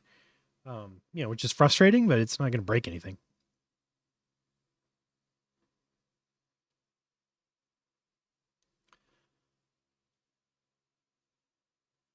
Either that or I'll just pivot into a full-time Pal World streamer because it seems that's what everybody else is doing.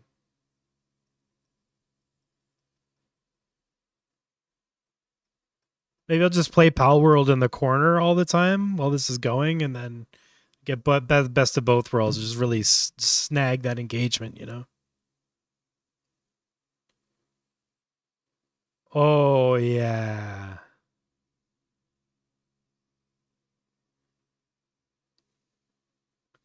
Okay, this came out way better than I thought it would.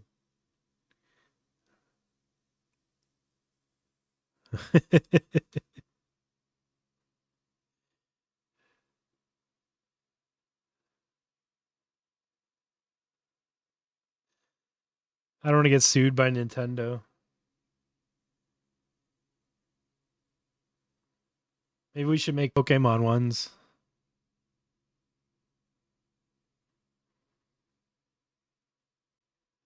Wow.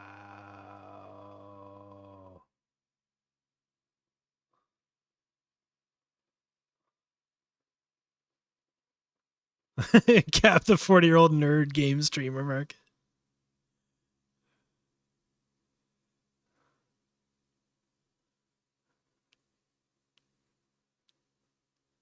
This is sick. Yep. Yep. Let's try butterflies.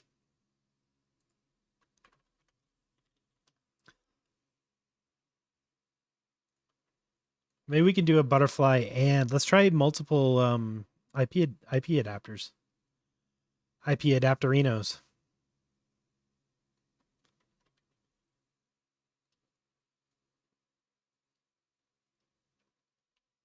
Boop, boop, boop,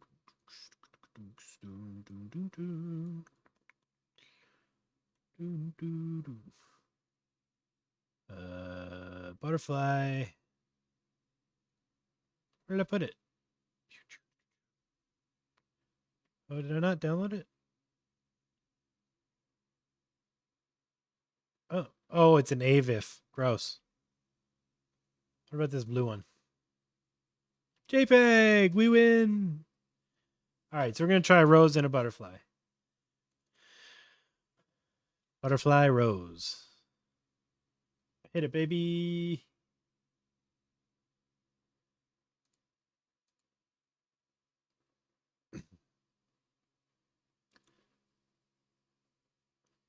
Actually, I could make this thing again. Those are actually really neat. Let's kill the round cube. Let's get back. It's Eevee. Let's add a... we've seen a cube for this. Okay. Cube, geometry nodes. Let's change the cube. So with geometry nodes, you can actually disconnect the input and just use your own. So I'm actually going to use an ecosphere instead of a cube. All right, so I got my weird little ball. I'm going to dual mesh my ecosphere. It's going to make it look like a soccer ball. All right. I'm going to add 3 subdivisions. So we got like this sort of like this thing going on. So these are all just faces, right, on a mesh. So let's add extrude mesh. Now we got all these like pokey bits, right? I'm going to turn them down a bit. And then this, we're actually going to add a scale elements. And we're going to plug the top into the selection. We're going to turn that down. We're going to get these weird little spiky balls on it. So scale them up. They do weird stuff. Scale them down. They do weird stuff. Offset, all that stuff. So we can do this multiple times. So let's hey, where'd my dual mesh? Oh, that's why my dual mesh is on the wrong side. Okay, there we go.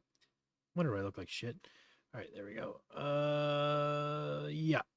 So offset scale is like how or the offset is like how much it pushes out each point, and the scale is how flat the edges are. Okay. So here's a cool thing. We can take this and just duplicate it and do it again. Stop it. All right, there we go. Geometry to mesh, geometry out. Boom. Now we got 2. You just have to be careful that your numbers are, I think it's half,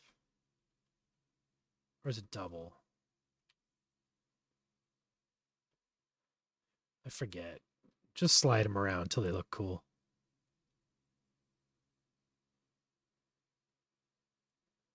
But as you can see, there's a lot of options here. This is what I really like about procedural modeling is, you know, sliders, baby.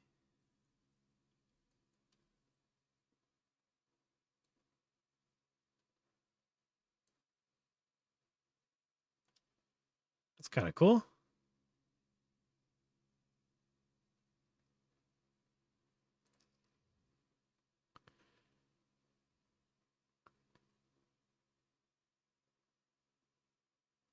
Oh, geez, chat went off. Nintendo will come after everyone. Yeah. Never did understand how the 3 outputs merge. 2 into the 3rd. WebP.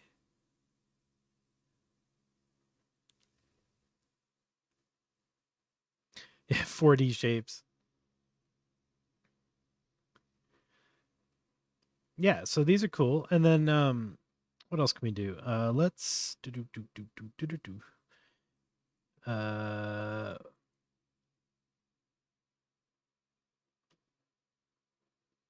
well, that's kind of cool. We could build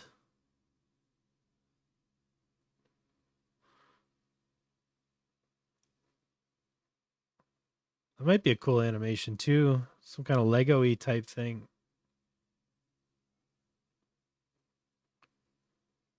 Oh, I like that. That's kind of fun. Do like some kind of weird stop motion thing with that. Yeah, there's a lot of fun stuff you can do, especially if you put some meshes the wrong way and do stuff you're not technically supposed to do. But yeah, let's what else can we do with this? Could run a texture through it.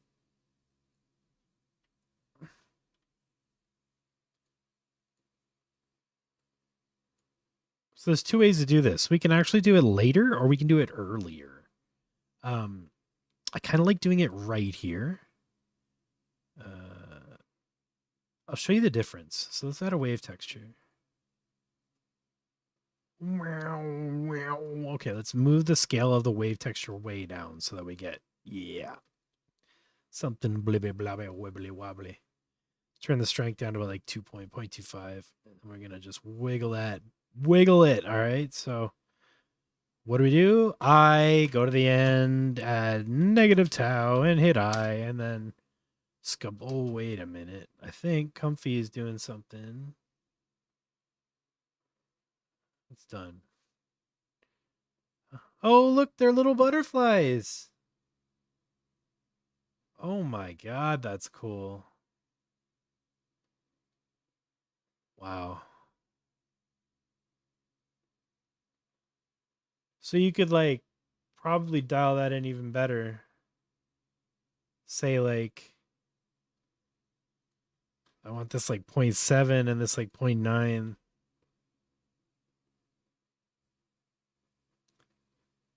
Oh, that's cool. Okay, this is going slowly because I kind of have too much going on after this. So I'm going to move this displacement till after this stuff. And that should make it less awful. Still pretty awful.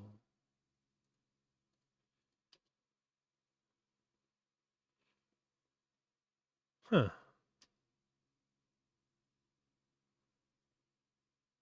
This isn't actually... That's odd.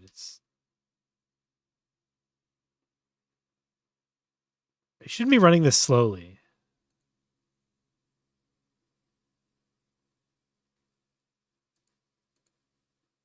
That's odd.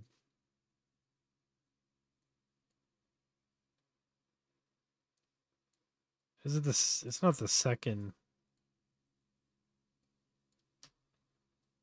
That's just slow as hell. That's odd. This was faster before, I swear.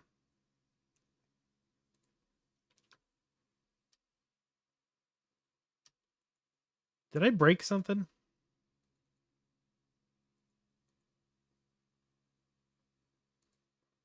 Oh, I'm in cycles? It still should be fast. Workbench? Okay.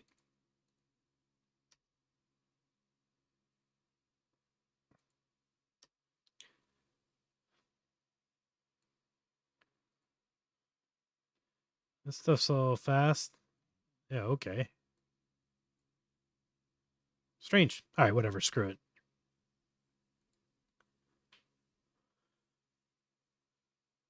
Trying to think of what would be a cool animation for these.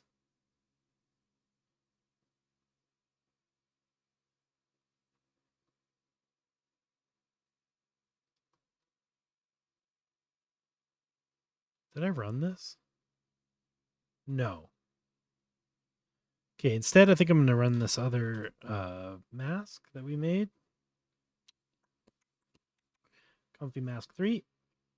Let's try this one. Boom, boom, boom, boom. Boom, boom, boom, boom, boom. 90, yep. I kind of want to run it with the same stuff. Add a sphere on each point. Yeah, you could.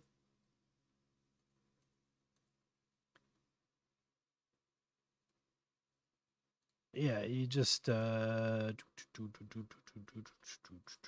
instance on points. Instance ecosphere. Oh wait, is it because I'm using the ETK ecosphere? Hold on.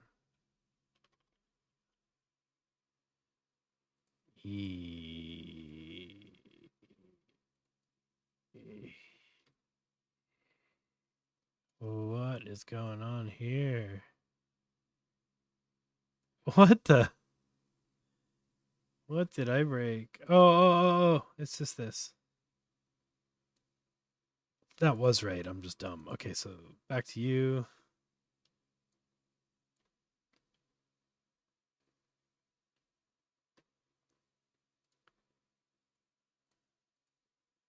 Okay. Yep. So now we want to instance on points. We're going to instance little ecospheres. And we're going to shrink them right down. And then we're going to join the instances with the... Yeah, baby. And then we'll just increase the thing and add a set shade smooth on those. There, now it's got balls.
We just spin it.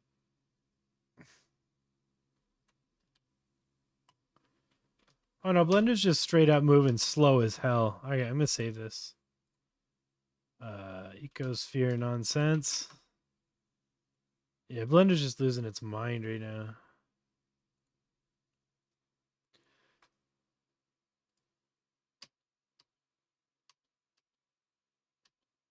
Yeah, like what? There's no reason for it to be this slow.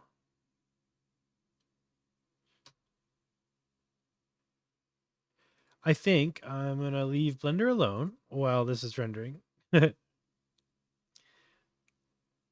think we are losing my computer slowly.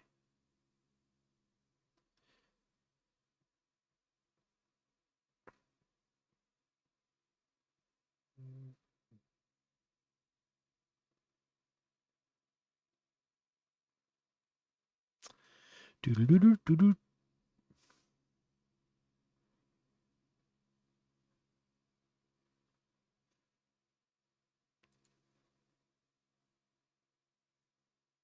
Oh yeah, you're right. It might have been.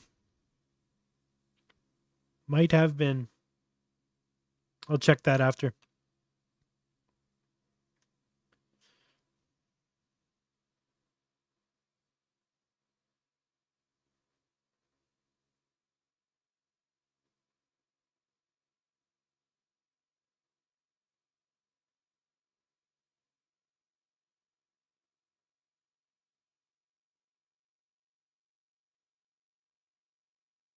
Whoa.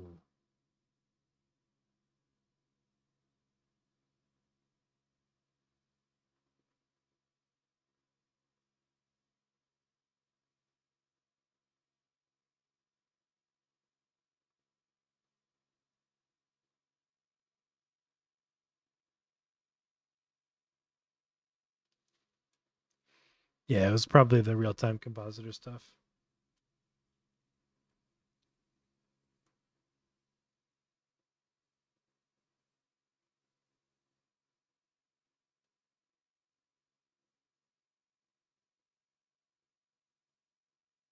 Nice. Okay, I'm going to slip LCM back into the mix. So I'm very interested in this going faster. Go after IP adapter. Load LoRa. Do you have to load the clip? I wonder. I don't think you need to load the clip.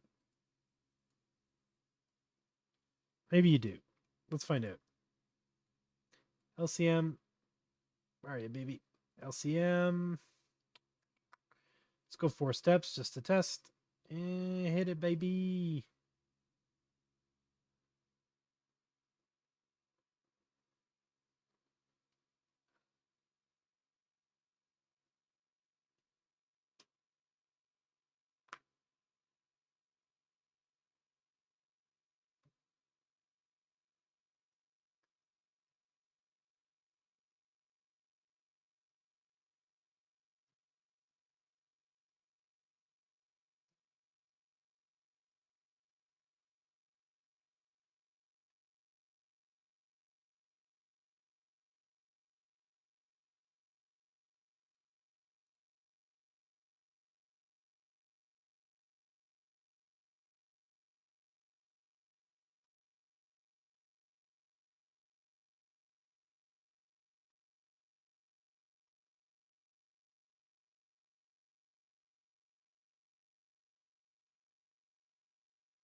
Well, that's faster. Not as good, but faster.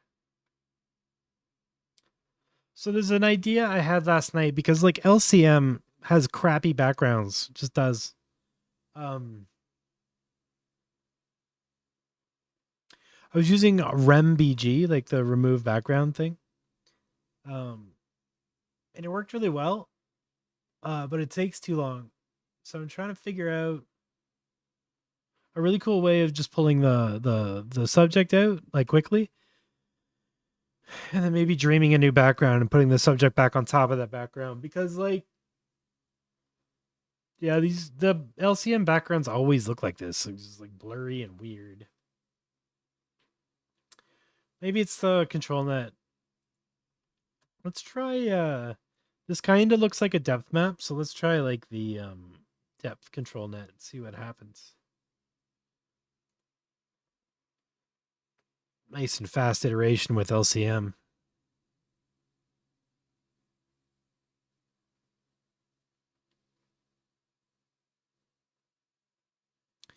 Yeah, I mean, that's why it's happening, is the background is literally black, so it doesn't know what to do.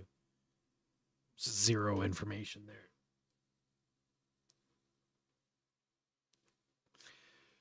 The QR code one might also do some cool stuff. We could try that too. I don't know if I have that one installed right now, actually. Yes, I do. So this is SD15 depth ControlNet with this mask, which isn't technically a depth map. So actually, it might be interesting to pre-process this into a depth map as well and see if that actually makes a difference. Let's try Zoe. We have depth anything. Ooh. Okay. Okay. I did not know I had depth anything. We might need to have some fun now. I forgot about depth anything. Okay. Okay. I want to try this with real human peoples. Travel? I just want somebody like walking. Maybe walking. Videos. I want somebody facing the camera walking.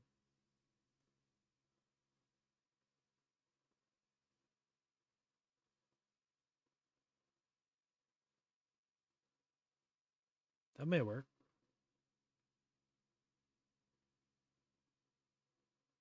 Yeah.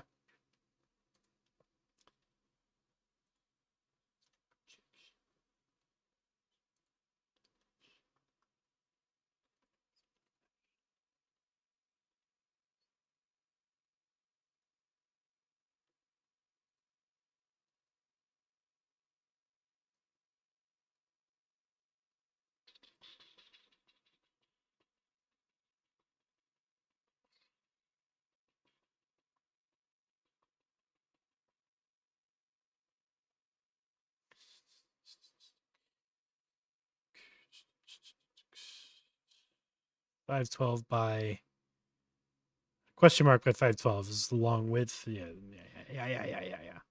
The other thing I need to do is I need the image size from this. Get image size. And then empty latent image. We're going to swap these to input and output. Or width and height, rather. There it is. And width to width. Height to height. Frame count to batch size.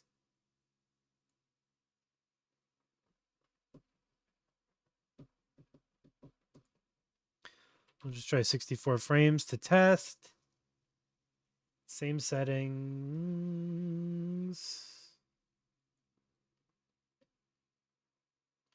Don't need this one anymore.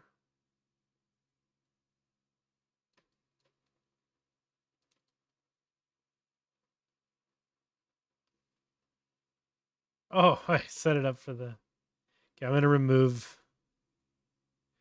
the upscaler for now. Don't need it.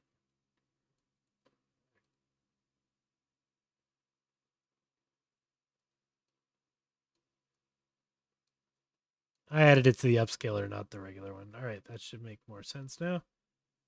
Okay, I don't know what this is going to do, but I'm very curious. So depth anything is a... Let's see if it works.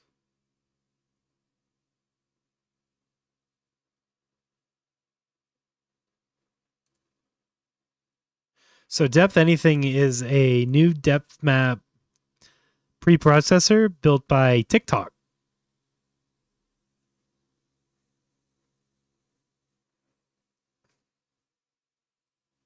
Looks like we're downloading models because I have not used it yet. But apparently it's fantastic. And fast, apparently very fast. Very, very fast. It crashed really fast anyway.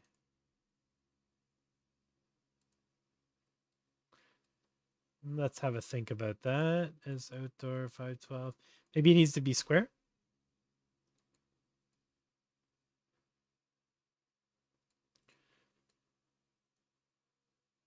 You have to be square.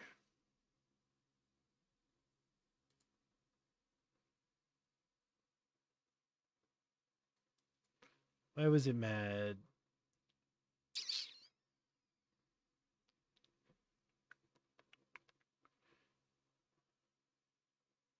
No, it's mad. Okay, expected size to be one of int or tuple int or tuple int int or tuple int int int, but got size with types. Wait. All right, depth. Maybe it's just this one. We're gonna figure this out. We're not.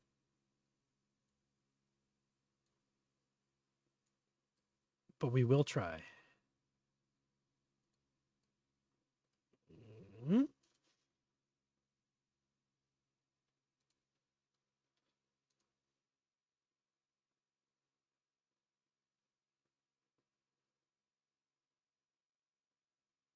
Oh, it worked. It worked. It worked. It worked. It worked. It worked. It worked. It worked.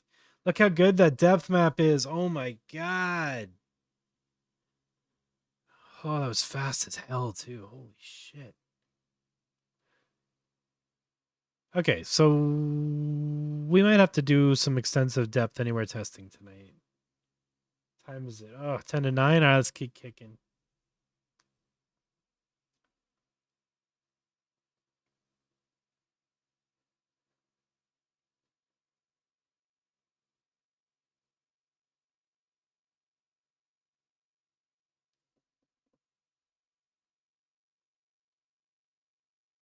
Sick. Okay. Let's use people. Do I have people? How many people here? No, I don't. Okay, let's get some people.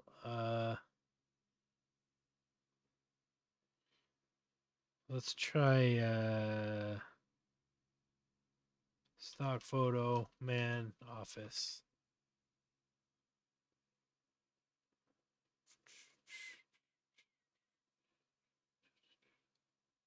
He looks happy. See if we can make it this guy. All right. Get rid of this. Get rid of this. 0, 1. Okay. And then we'll go man walking in an alley.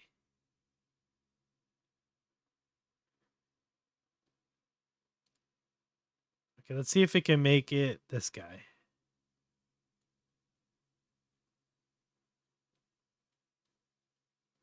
Again, this is LCM, so it kind of looks like crap, but it's doing a really good job depth-wise. If you did this with like 20 steps on regular, it'd probably look pretty good.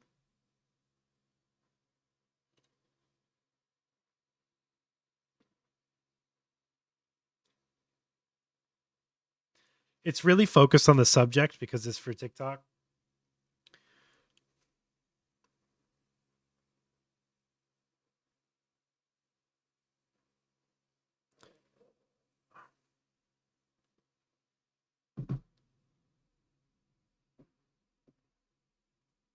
Crazy.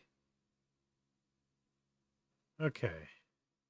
It's because that image is like super bright, right? Yeah, yeah.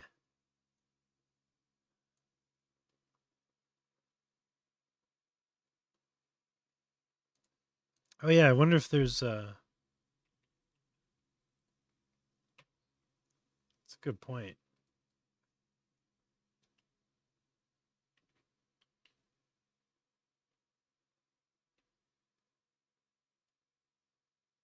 Dang.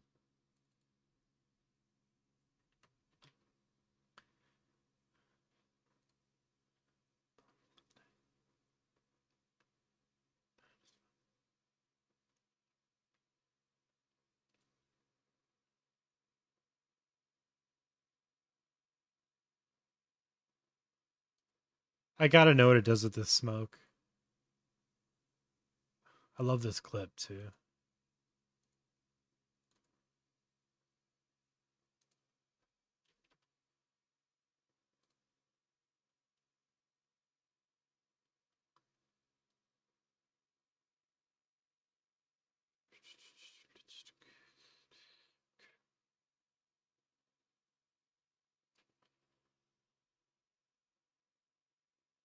Boom, boom.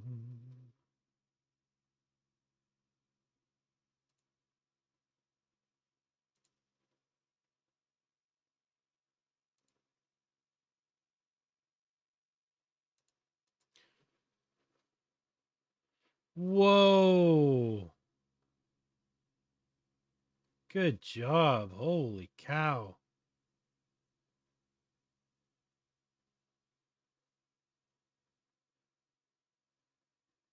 Damn.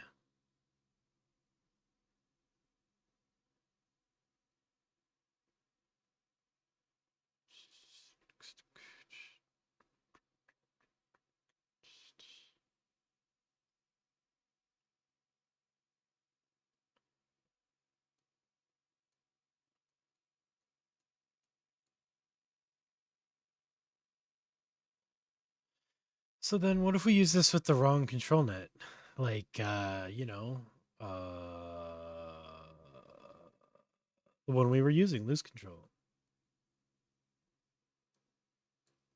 This is like way too overbearing.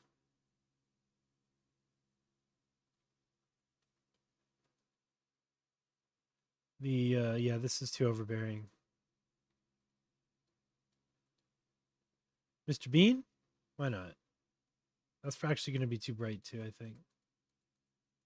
I have Margot Robbie in here somewhere, I think.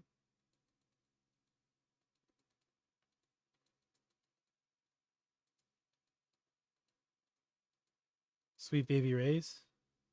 Yeah, we could try Barbie.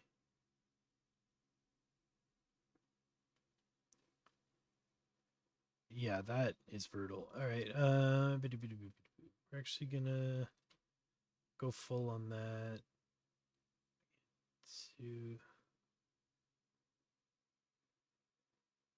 That's crazy. Let's do two more. Oh, my CFG was crazy high for LCM. That's no good. Put that back down to 2. Let's try that again.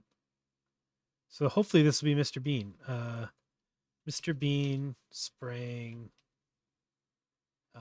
smoke in an alley.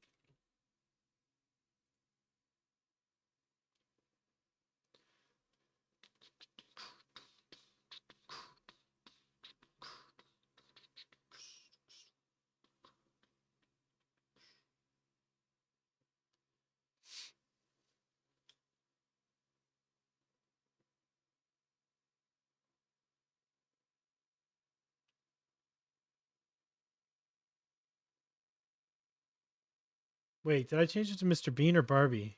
Uh-oh. I used a picture of Barbie and I prompted it Mr. Bean, so this might be fantastic.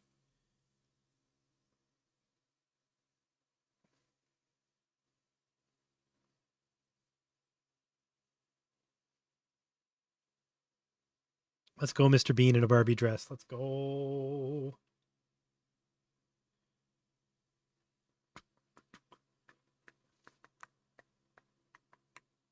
Ooh. Sort of beanie features in the face. See what happens.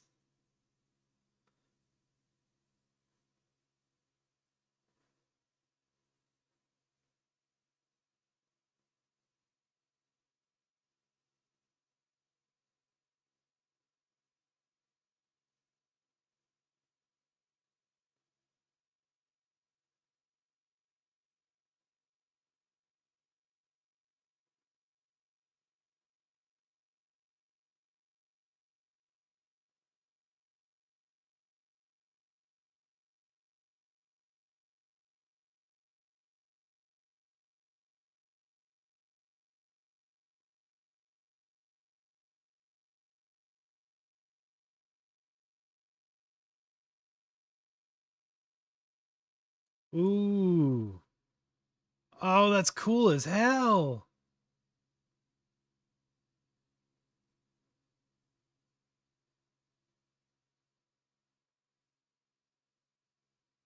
Nice.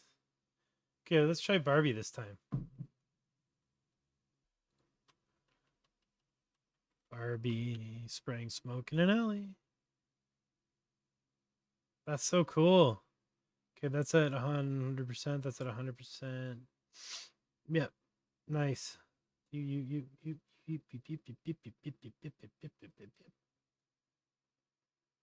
All right, render.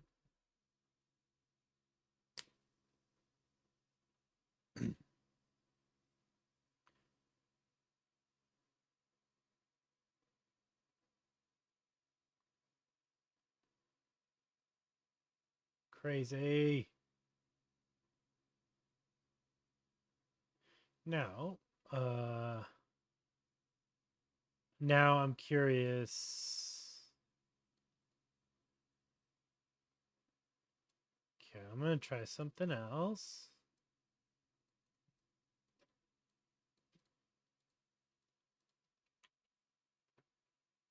The one's fine, thank you.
Okay, so I added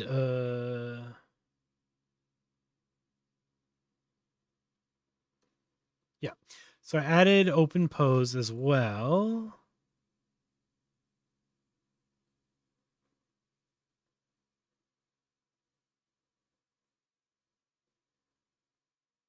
If this takes too long, I'm going to stop it cuz yeah.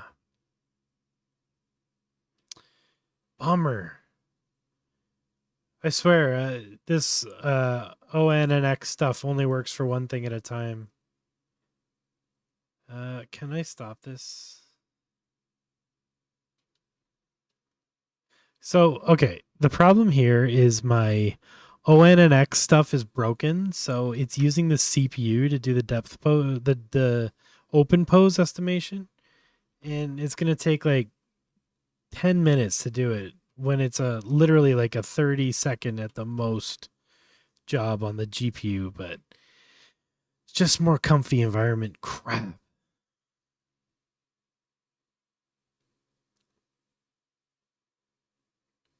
See, that's what all this is here. All that anger. All right, let's try.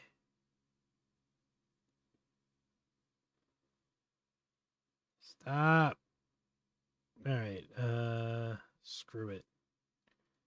Or maybe we should use SoftEdge might be interesting.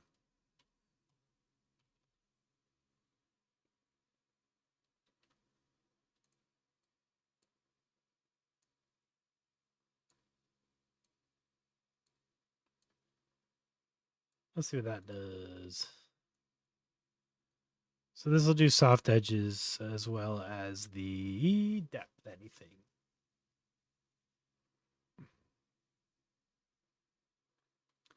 I like how the smoke looks like gooey paint. And how it like sort of drips down the building. It's cool.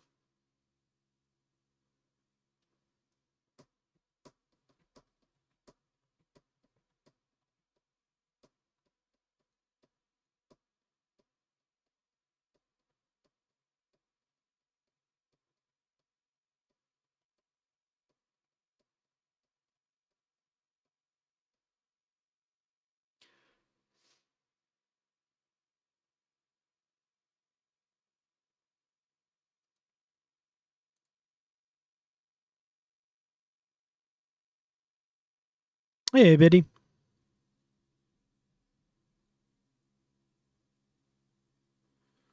Let's go. Render.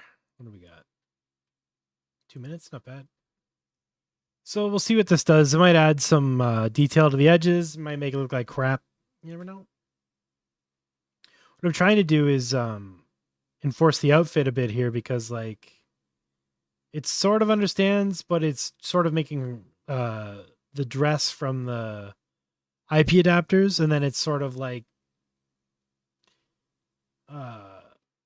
just placing it over the body. But here we see how the fabric actually like floats off the body, so hopefully we'll get like a more realistic animation, but it might still be cartoony too.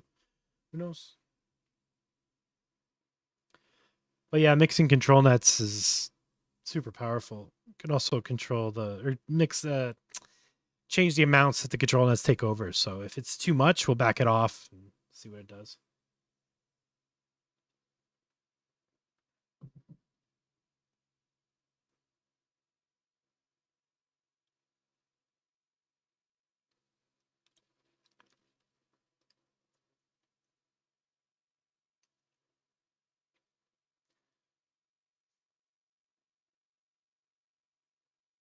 I think it's getting the Oh cool, it's getting the texture of her tights too, because they're like stripy. That's interesting.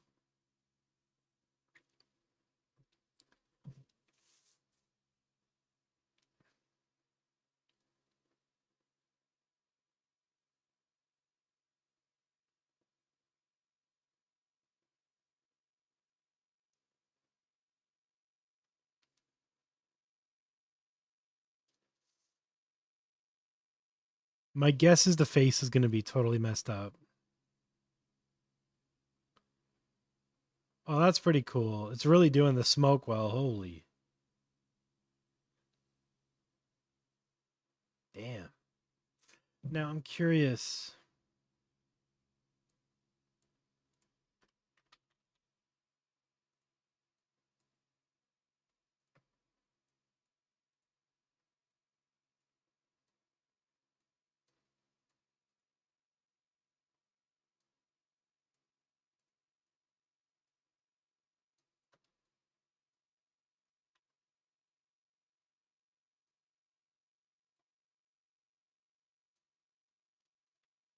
I'm going to try this face restore model and see if it see what it do.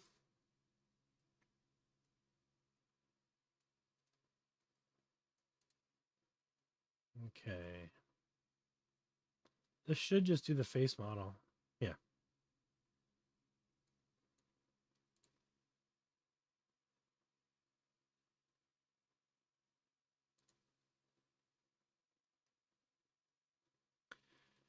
Okay. Let's group this stuff up so it doesn't look like absolute nonsense.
A little better. Still fucked up though. Is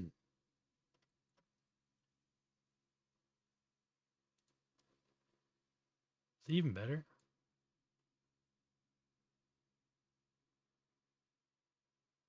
Not better enough. Might be okay on a longer run though, or a closer face run might be better.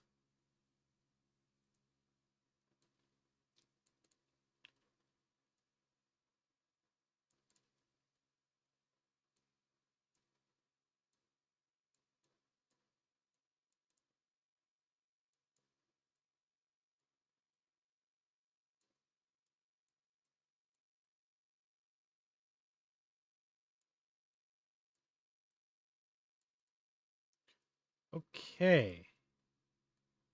That damn near makes sense. There you go.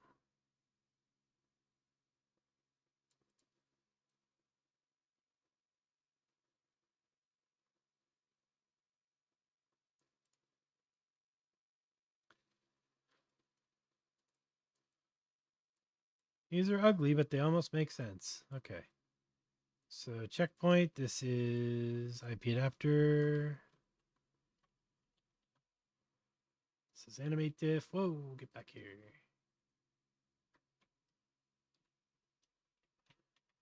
AnimateDiff. This is the prompt. This is the ControlNet 1. Title ControlNet 2. Edit group. Diffusion. And you are output. And you are, whoa, output face fixer. Cool. It's the LoRa loader and the checkpoint loader. Beautiful. Yeah, comfy rules. Okay, let's. That depth anywhere is awesome. Now I want to try with one of my clips. Let's try with this guy. Oh, it's a image sequence. Do I have any videos? No. Let's try.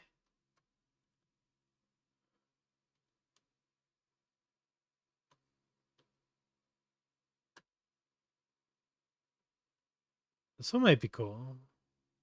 I don't want to. Well.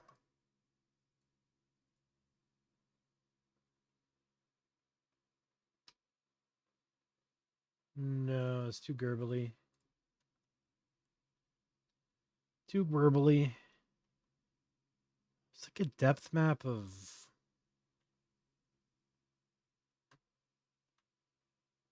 This might be interesting. It's already on a black background. What can we use? What can we use? This one might be cool. How big is it? 280? Same deal. Right, get rid of you. We need VHS load images path. Image to you. Yeah, image to SoftEdge. Yeah, why not? No.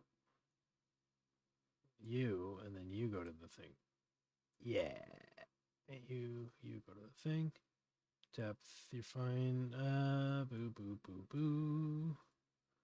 Let's do it 3 times as fast, and we're gonna go ocean flyover. With Barbie. What might be a cool? We need a cool.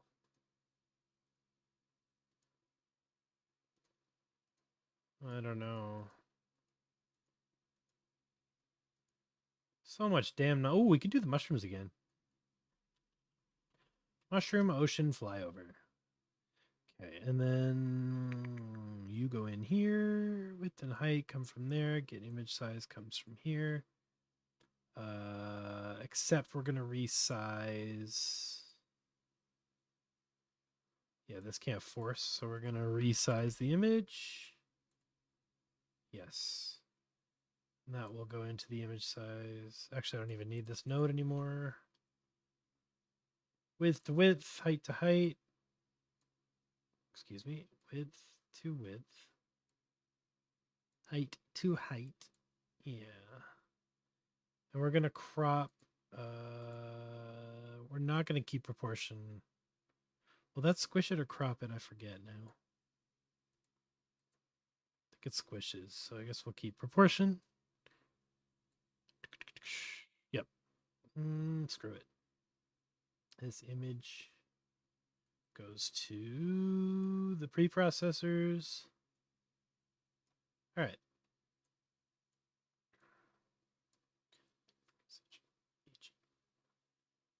You. Yeah, should work. Oh, no. Why? Oh.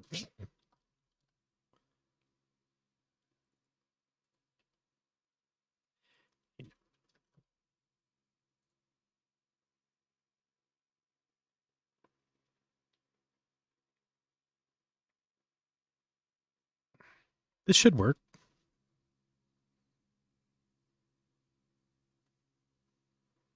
I'm curious what a depth map of a depth map looks like.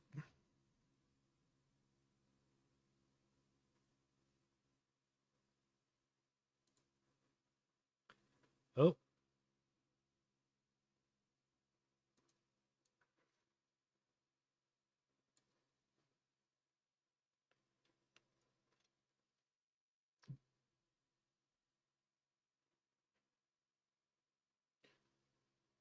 Oh, cool.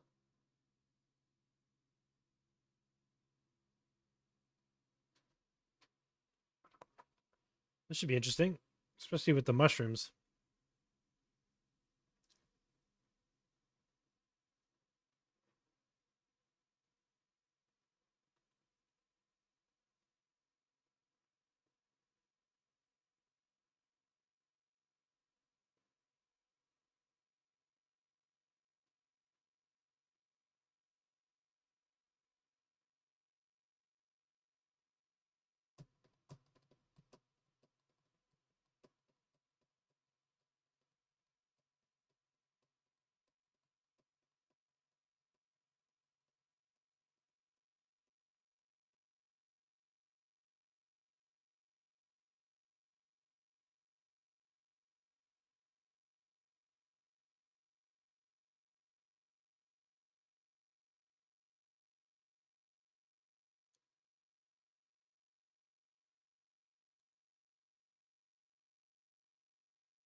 This looks cool already.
Three minutes for 288 frames. Hey, it could be worse, right?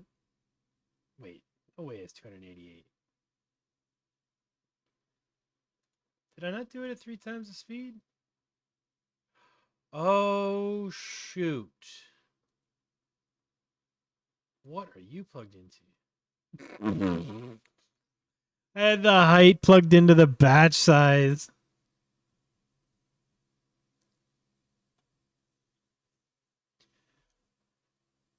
288 frames. That's so stupid. Okay, let me fix that. So this int will go into the batch size. God. So yeah, width and height and batch size. Yeah. Whoops. I'm a professional. Whoa. What happens when it runs out of frames? It just loops, I guess. Oh, that's cool. Probably don't need the face fixer run. Actually, we could probably cancel the interpolation too. Yeah, that's cool. It's definitely like getting the mushroom stuff. It's trippy though. I think that's actually this one that's breaking it. So I'm going to get rid of the... I'm going to get rid of this one for now by turning the weight to 0. And I'm actually going to... Actually, no, I'm not. I'm going to... change this to the ControlNet checkpoint, which is like AnimateDiff ControlNet, ControlGIF, I think it's called. And instead of pre-processing it, I'm going to just send it straight in. I'm going to send it in from here because this is resized down here.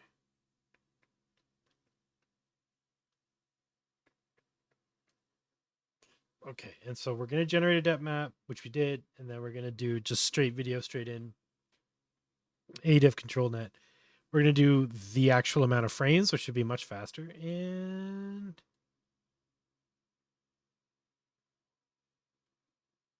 that should work.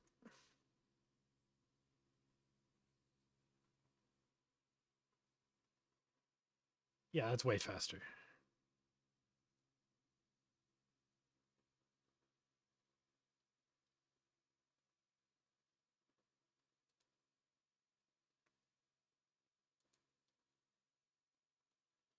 So yeah, tonight we went over this entire workflow basically from the ground up.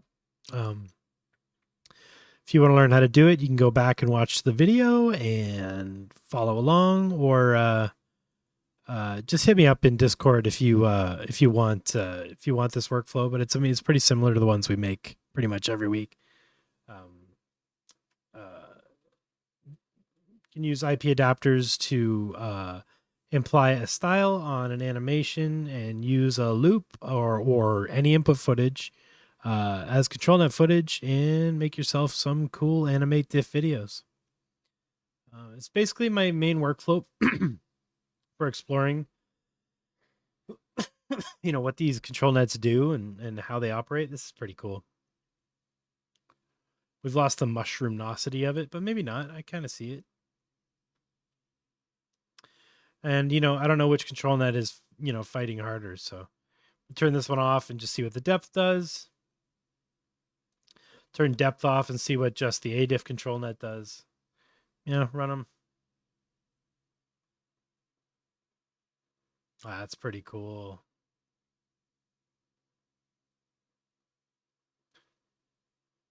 Yeah, we just straight up don't need these face fixer nodes at all.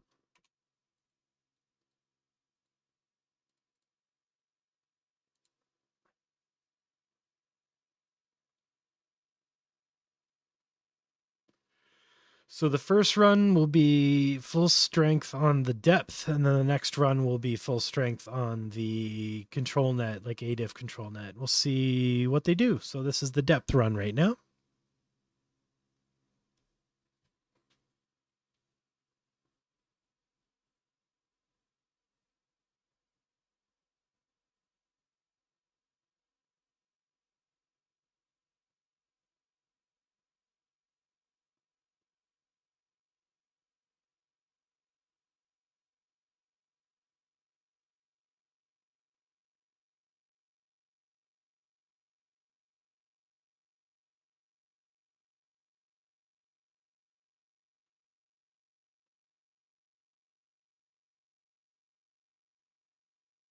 All right, so the depth really lets it dream.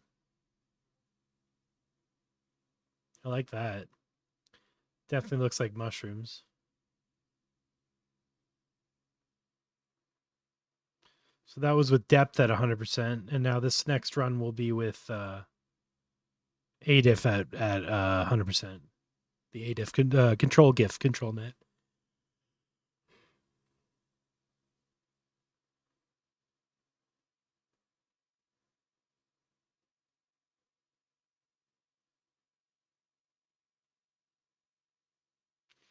And as always, these videos will be saved on YouTube. This is the first time I've tried restreaming on X and Instagram and all that stuff. It seems to be pretty cool, getting lots of people in from all the different places, so that's fun. Yeah, I don't play music in my streams because they always get copy stricken later when I VOD them. So yeah, you want to put some tunes on, go ahead. If you got me on Discord or if you're on my Discord, just click on my name and you can listen along to the stuff I'm listening to. If you want to go to my Discord, it's pers.xyz. Links are all there. Yeah, sign up, subscribe on YouTube for all the notifications for when I go live. And yeah, join the Discord if you want to get into this stuff. So I got workflows and mask packs and all kinds of stuff on there. And lots of over 1,000 very talented people in there. We just hit 1,000 members last week, so that was pretty awesome. Congratulations to us. I need confetti to go everywhere when I say that. Okay. Now that's pretty interesting. So that's the control ADIF ControlNet checkpoint. I like that. That's weird. Okay. Now I'm curious. Oh no, the first one was LooseControl. We did depth. Anything with LooseControl? Oh, that's extra double confusing. LooseControl was actually really interesting. Let's do that again with a different input image.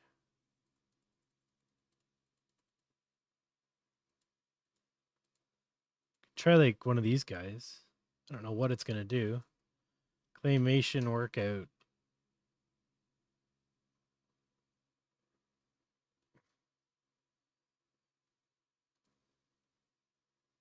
Why not, right?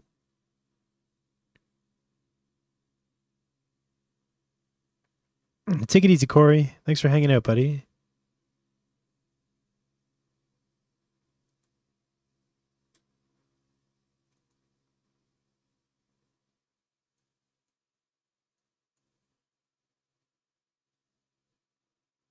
This is cool. Yeah, so I'm gonna stream again on Sunday. I have I want to get that instant ID stuff working, and then we're gonna go through that instant ID stuff because it's sort of the future of IP adapters. And I'm gonna dig into this depth anything stuff more because it's fascinating. They did a really good job with this depth model. I want to try it on a bunch of different footage and see how it looks, and then see how we can incorporate that into our workflows to make cooler AI videos of humans and people doing stuff. Whoa. So if we get rid of the depth anything preprocessor and just use the footage, does it look better?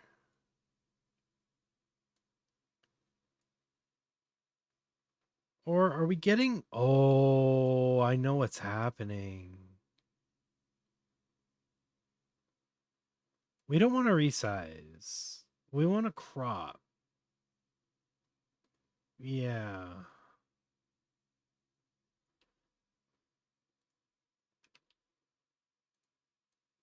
We want to crop center 512 by 512.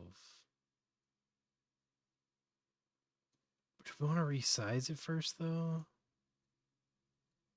Yeah, image resize Sorry, I'm just thinking the math out here in my head, will I? I'm gonna resize it to 512 by whatever, and then crop it to 512 by 512. Yeah, I think. And so this should make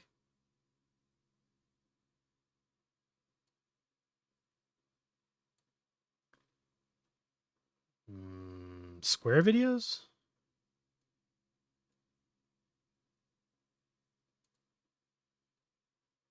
But it doesn't.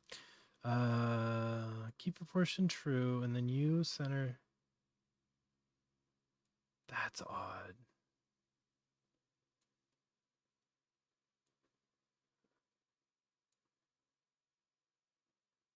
Just trying to figure out how to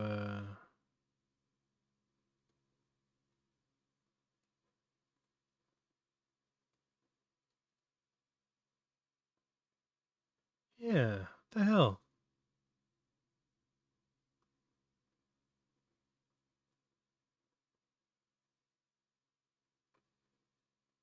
Resizing it to 512 by whatever. Keeping proportion. Oh, because that's not going to work either. See, if I go straight to the crop, I'm going to get the dead center of the image, which is like way too close. I hate dealing with images I hate dealing with cropping and resizing in Comfy. How have you tested SVD or SDXL Turbo with the ControlNet? So SVD doesn't work with the AnimateDiff. SDXL Turbo I haven't tried much yet because I haven't got it working with Hotshot. So yeah, I haven't tested any of that stuff, honestly.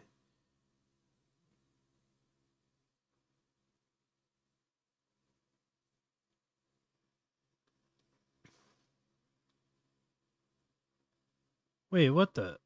Oh, I see what happened.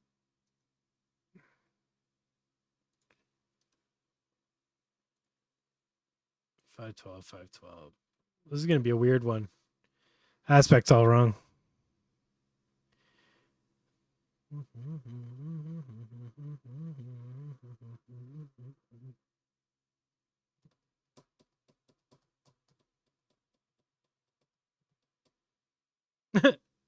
Well, he just shows up in the middle. Wait, where are you coming from? Oh yeah, that's right. Batch size.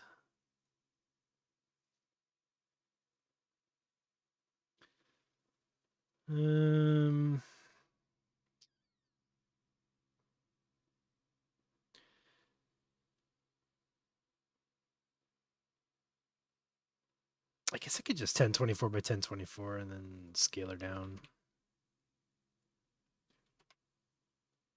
Crop it and then image resize. 512 by 512.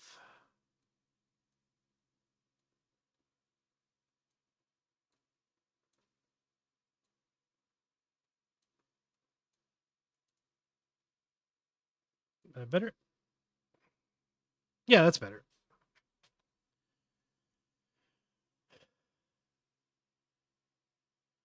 The workflow, all these workflows are on my Discord, so just pop on there, pers.xyz, all the links are there.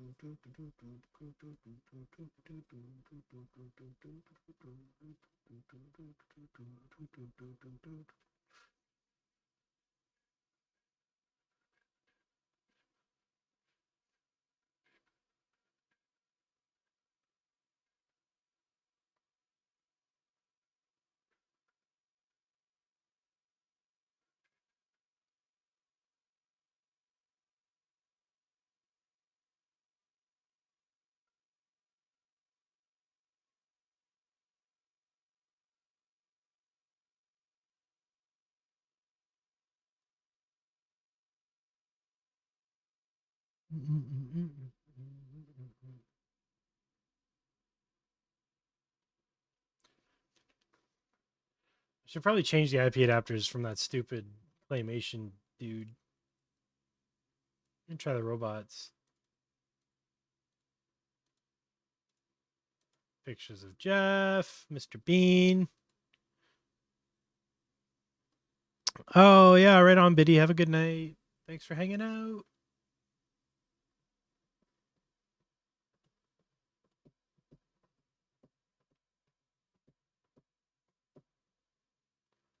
That's wild. That's wild.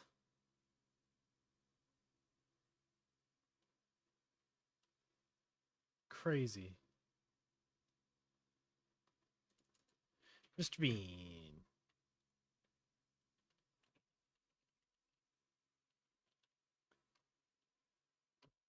Try these gates.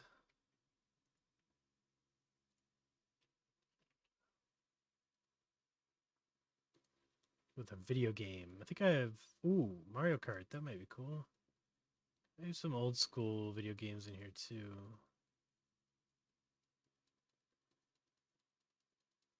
Could have sworn... Oh, yeah. Bobble. AVF. Swore I had another one. Yeah. There we go. Let's try Bobble. Bobble with the gates. Two... Don't need y'all. We're just going to go straight through.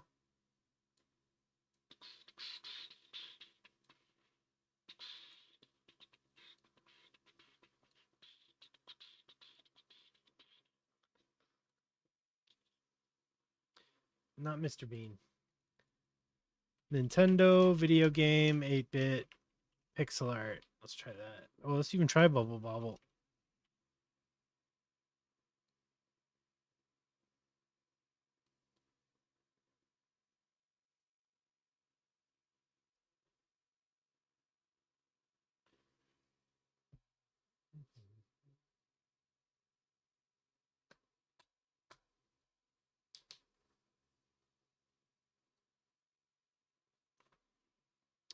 All right. Well, the stream has gone on for 3 hours, so I think I'm going to, after this one, I'm going to cut it. Thanks everybody for coming out. Pers.xyz for all the links. Hit up the Patreon if you like what we do here, and support the channel. Come by the Discord and hang out there. And yeah, if you have questions, concerns, all that stuff, hit them up on the Discord, and somebody smart will be able to hit you up pretty quick in the help channel. So yeah, if you're having trouble, you need help, or you're just curious, you want to try some different workflows and stuff, they're all there. Yeah, this has been really cool. Thanks for everybody hanging out. Everything is on pers.xyz. So just, it's all at the very, very tippy top of pers.xyz. That's the link there.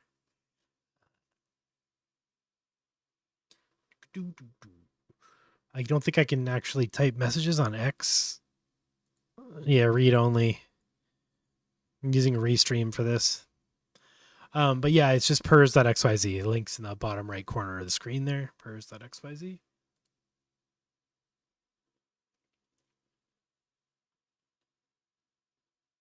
Yeah, this one's looking pretty cool.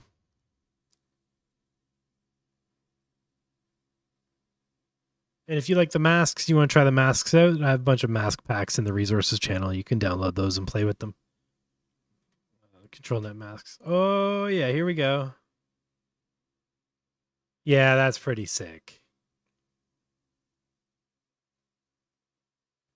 So yeah, you'll get better results if you don't use LCM. You know, you let it cook longer, it'll work. But you know, just for brevity's sake and for the sake of the stream, I'm just using LCM so that it's, you know, faster, that kind of stuff. But it's cool. Yeah, this one came out really good. So let's have a look at the interpolation, and then we'll all say good evening to each other.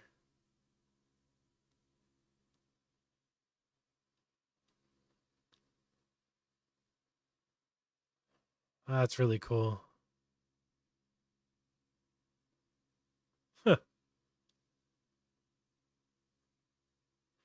Yeah, but if you use the regular regular LC or non-LCM ControlNet, and like use a regular sampler, quality will look better on these than these LCM ones. So yeah, I don't think this is the sort of the final output. We just use this for iteration, and then you can do the final renders with the big guns. But yeah, awesome. Thank you everybody for hanging out. Really appreciate it. 3 hours is a long time to spend with me, and I appreciate it very much. Have a great night, and we'll see you all very, very soon.